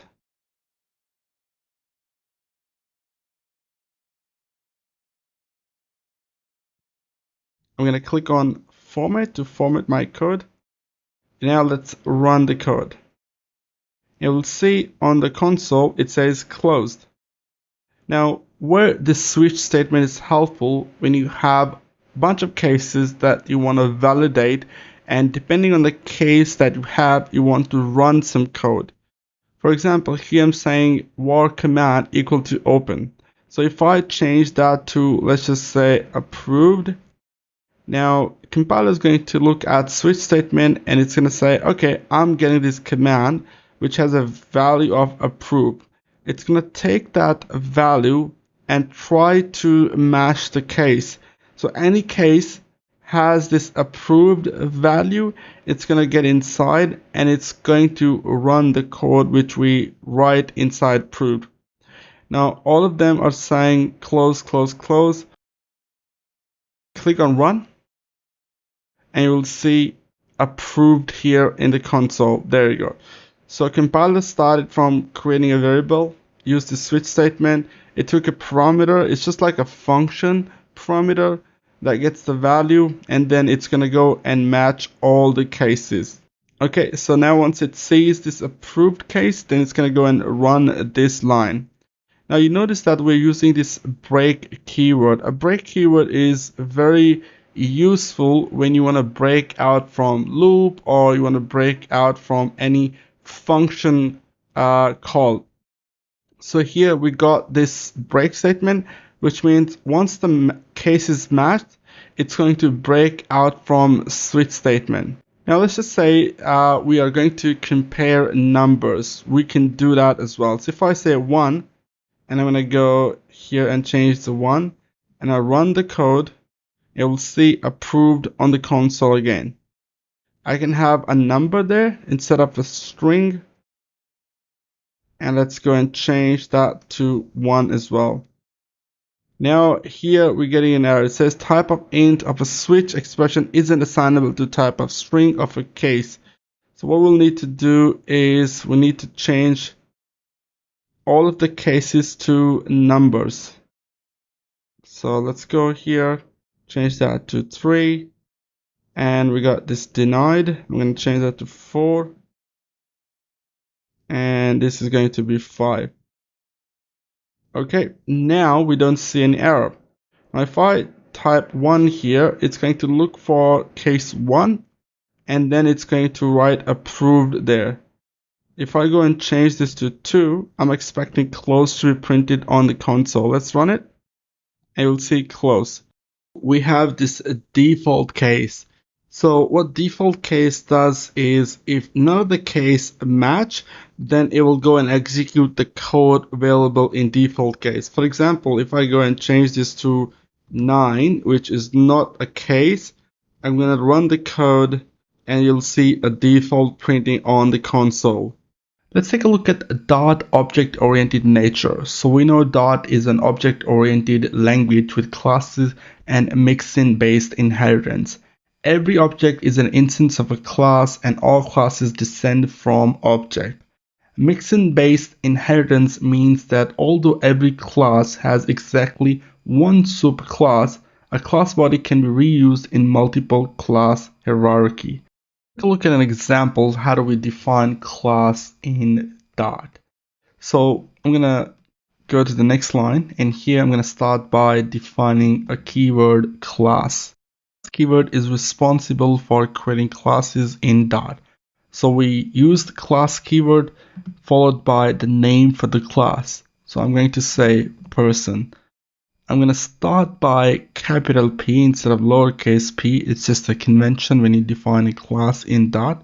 And then I'm going to use curly brackets. And there we go. So far we have defined a class. Go to the main method and I'm going to create a new variable. I'll just say John equal to, and I'm going to set that equal to for the name of the class person. So I say person followed by parentheses and add a semicolon. I'm going to go to the next line. I'm going to use a print method and I'm going to print John. Let's run the code and you should see in a console it should say instance of a person. So basically John is an instance of a person. Currently, person has no properties, no functions at all. Let's think about person as a real person here. So what the person usually have? A person has properties, for example, their name, date of birth, a gender. Also, person can do some function. For example, a person can speak, a person can walk, a person can eat. So all that is activities, we call that function. So let's start by defining some properties and we take a look at how do we define some functions for a person. So I'm going to start by defining a property name, and I'm going to use another property gender, and I'm going to say DOB for date of birth. Okay.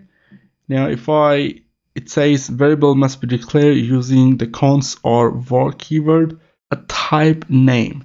So here name is going to be string, gender is going to be string as well, a date of birth can be a number. Let's specify types for these properties. So I'm going to start by typing string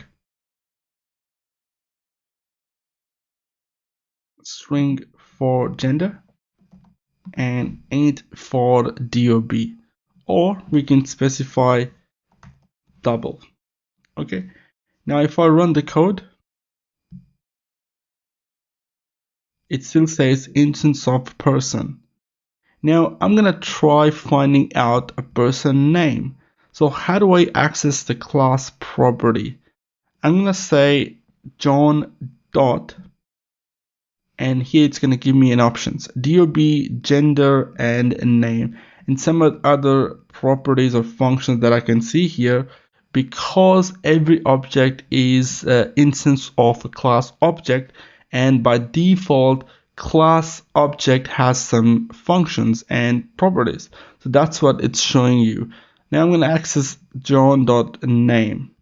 A dot is a letter or character that you need to use to access the property of the class in Dart. And many of the programming languages have the same way accessing properties from classes. Now here it says null. I'm going to go inside the person class. I'm going to say equal to, and we are going to use John as a name. I'm going to run the code. Now you should see John in the console. There we go. Now for the gender, I'm going to say John is male. Date of birth, we can set that to, let's just say 10/10/2020. Add a semicolon. I'm going to run the code, and here it says there's a problem with semicolon. I'm gonna type that and run the code. Now you should see John, but also no errors. So let's print out John.gender. Also let's print out John.date of birth. Let's run the code, and you should see John, male, and the date of birth. A date of birth coming as double. So if I go and change this to int, run the code, now it says there's a problem because it's not an actual number. So what we can do, we can convert this to a string for now, make it easier. And I'm going to just wrap that in a single quotes. I'm going to run the code now, and it should start printing a date of birth like this. There we go.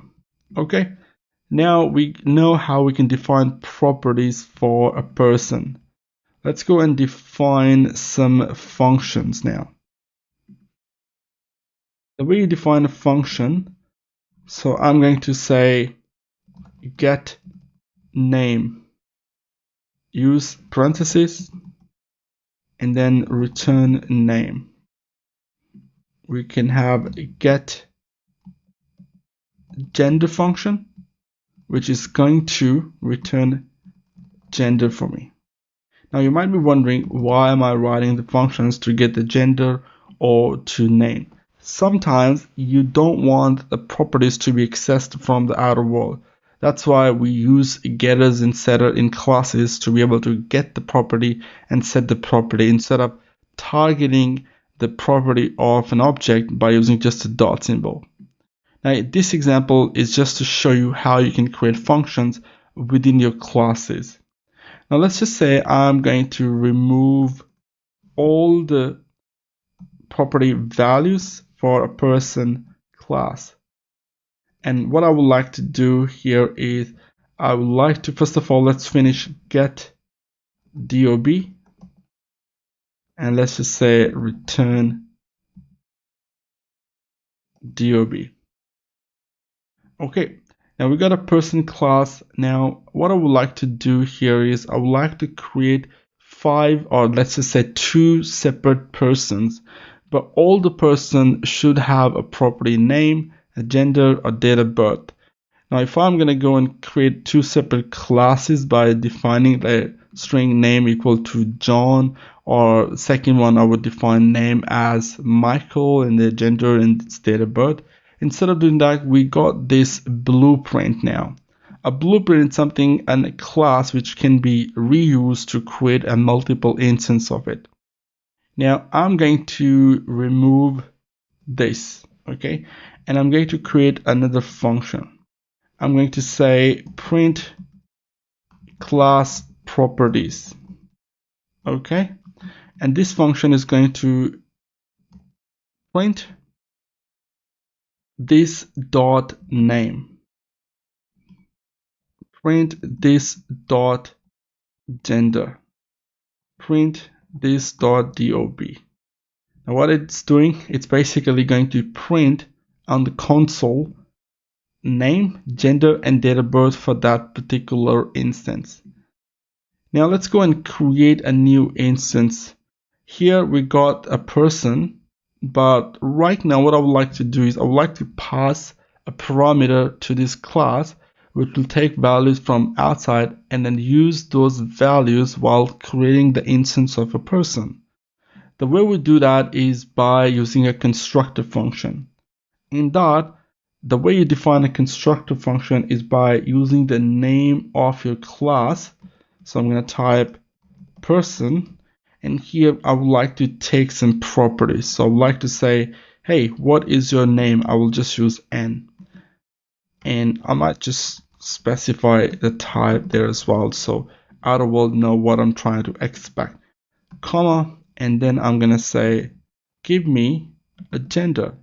So I will use G. Actually, let's just use the full name, which should not cause any problem. And then we are going to use DOB. And now here I'm going to say this dot name equal to name. This dot gender equal to gender. This dot DOB equal to DOB.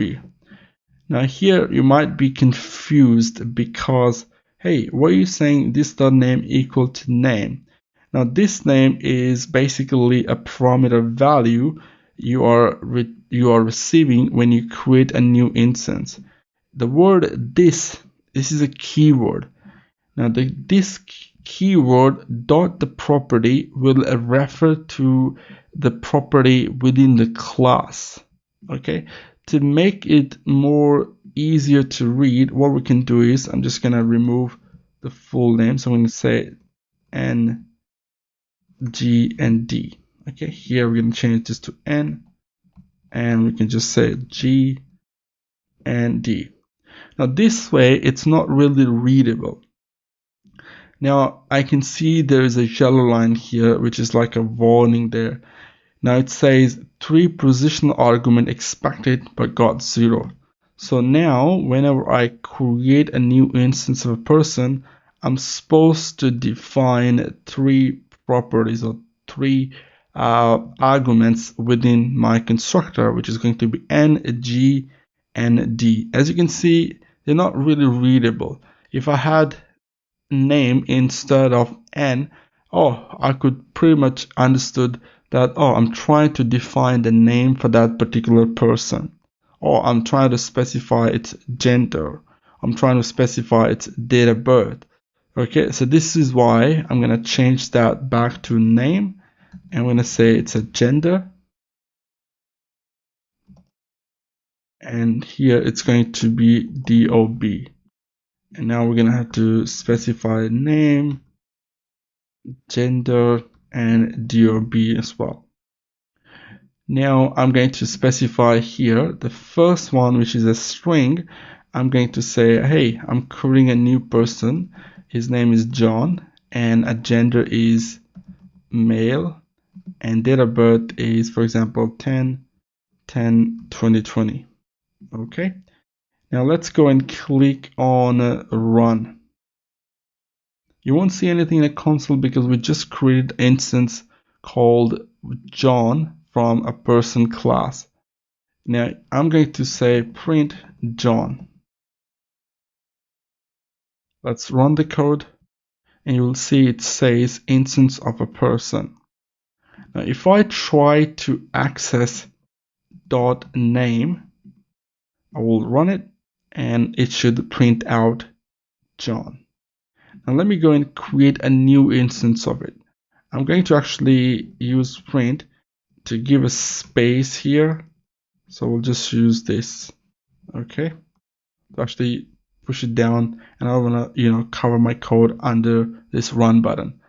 Now we created a John. Let's create another variable, and I'm gonna say, let's just say Mike equal to, I'm gonna use the person, and here I'm gonna say a name for him, which is going to be Mike, and it's let's just say male again, and date of birth for him is, I'm just gonna type random date of birth, so 2020/2020.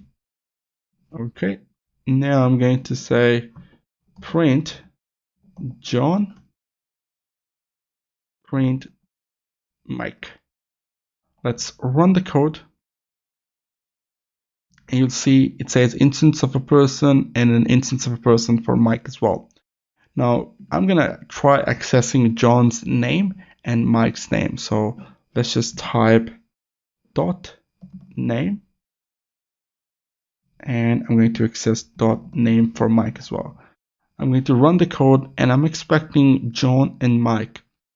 Now you can see that we created two separate instances of a person. So person class has become a blueprint for our code. Now I'm going to use one function from an instance. So I'm gonna just remove this print, and I'm going to say John dot. Now it gives me access to its properties and functions by typing dot character. I'm going to say, okay, can you go and please print out the properties for John? And I'm going to run the code, and you will see the properties for John. Okay, that's good. Now within this, I'm going to print to separate out. I'm going to just print this dash. Okay, let's run this now, and it's going to separate out John from Mike. There you go. So we're calling a function which does this for us within the class. Now if I try to do something like Mike.print class properties, and let's run the code. Now this time you will notice that you will have Mike male and its date of birth. Now as you can see that we have created a person class successfully. We defined some properties. We used the constructor method. We created a function which we're printing all the properties for that. Also, we have some getter function which we're going to talk about really soon. So now the next thing what we want to understand is inheritance in Dart. Inheritance is pretty straightforward. So for example, you are creating an object. Let's just say it's a person. Now, a person can have a different occupations. For example, a person can be an accountant, a person can be a software developer or graphics designer, a person could be just electrician or carpenter. So all of these have some similar properties and similar functions, but also all of these different persons have different functions and different properties. For example, a carpenter or electrician can do some wiring, okay? But an accountant cannot do wiring. So as you can see, we have a separate properties or separate functions that can be performed by electrician or by only accountant. So accountant can only account your, yearly tax. Now, to do this and keep the code smaller, what we do is we create a parent class and we create a child class from it. A child class inherits the properties from a parent class. So in this case, for example, every person will have at least these three properties. A person has a name, a gender, and a date of birth. Now, what we want to do is create another class. So I'm going to create another class, and I'm going to name my class as developer. Okay. Now a developer class needs some properties for a person, because a developer has a name, a gender, and date of birth as well. So to automatically have these properties available for developers, we need the keyword extends. And I'm going to specify person. So what I'm saying here is that I'm creating a developer class which extends person. So all these properties and these methods will be available in our developer class now.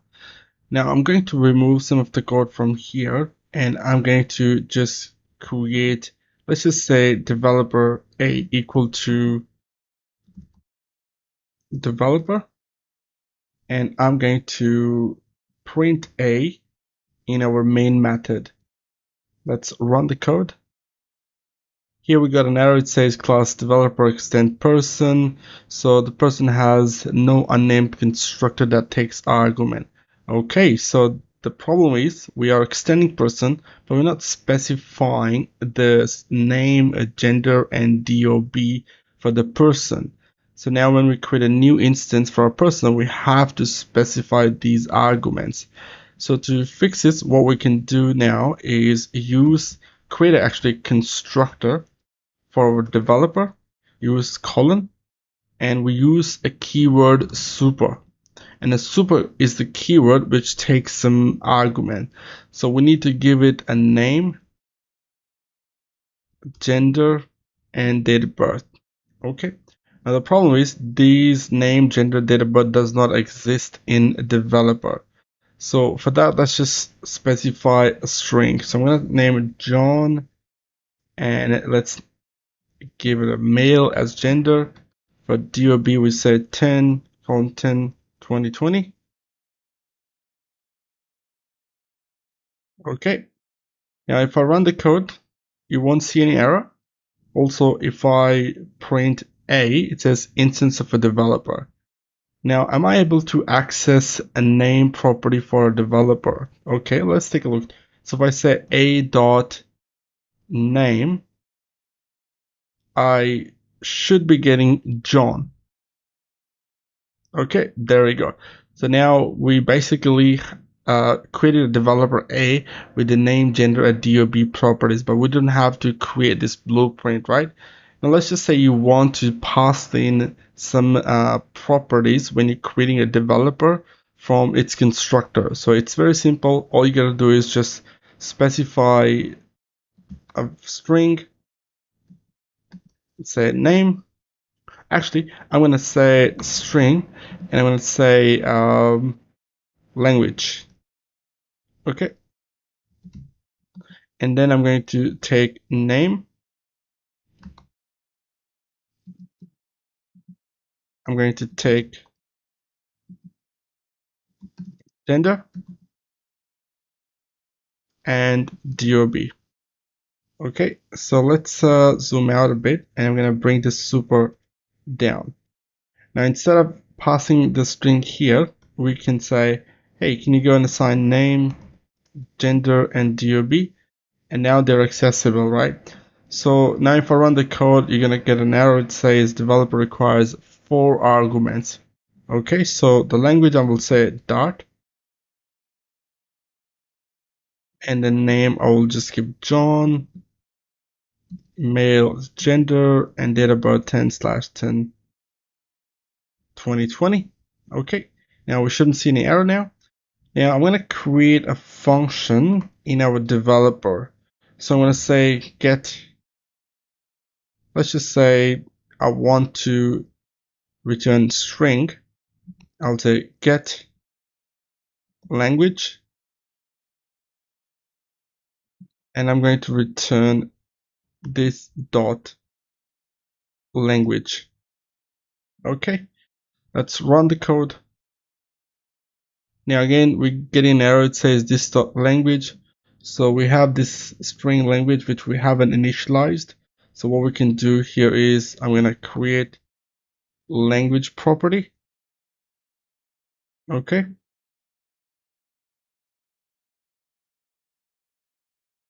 And inside of our constructor function, I'm just going to say this dot language. All right. That will go and assign that property to this one. Copy, paste. Let's run the code. Now you're not going to get an error. Now, if I am going to, let's just say, print, and I'm going to call the method. So I say a dot get language, which returns strings, and that's when we can print it. And I'm going to run the code. Now you should see a dot after John. There we go. So this is where our journey with Dart ends. If you want to utilize Dart in Flutter, take a look at my Flutter course on Skillshare. And I wish you all the best with your journey learning Flutter and utilizing what you have learned in this course. Take care and have fun programming.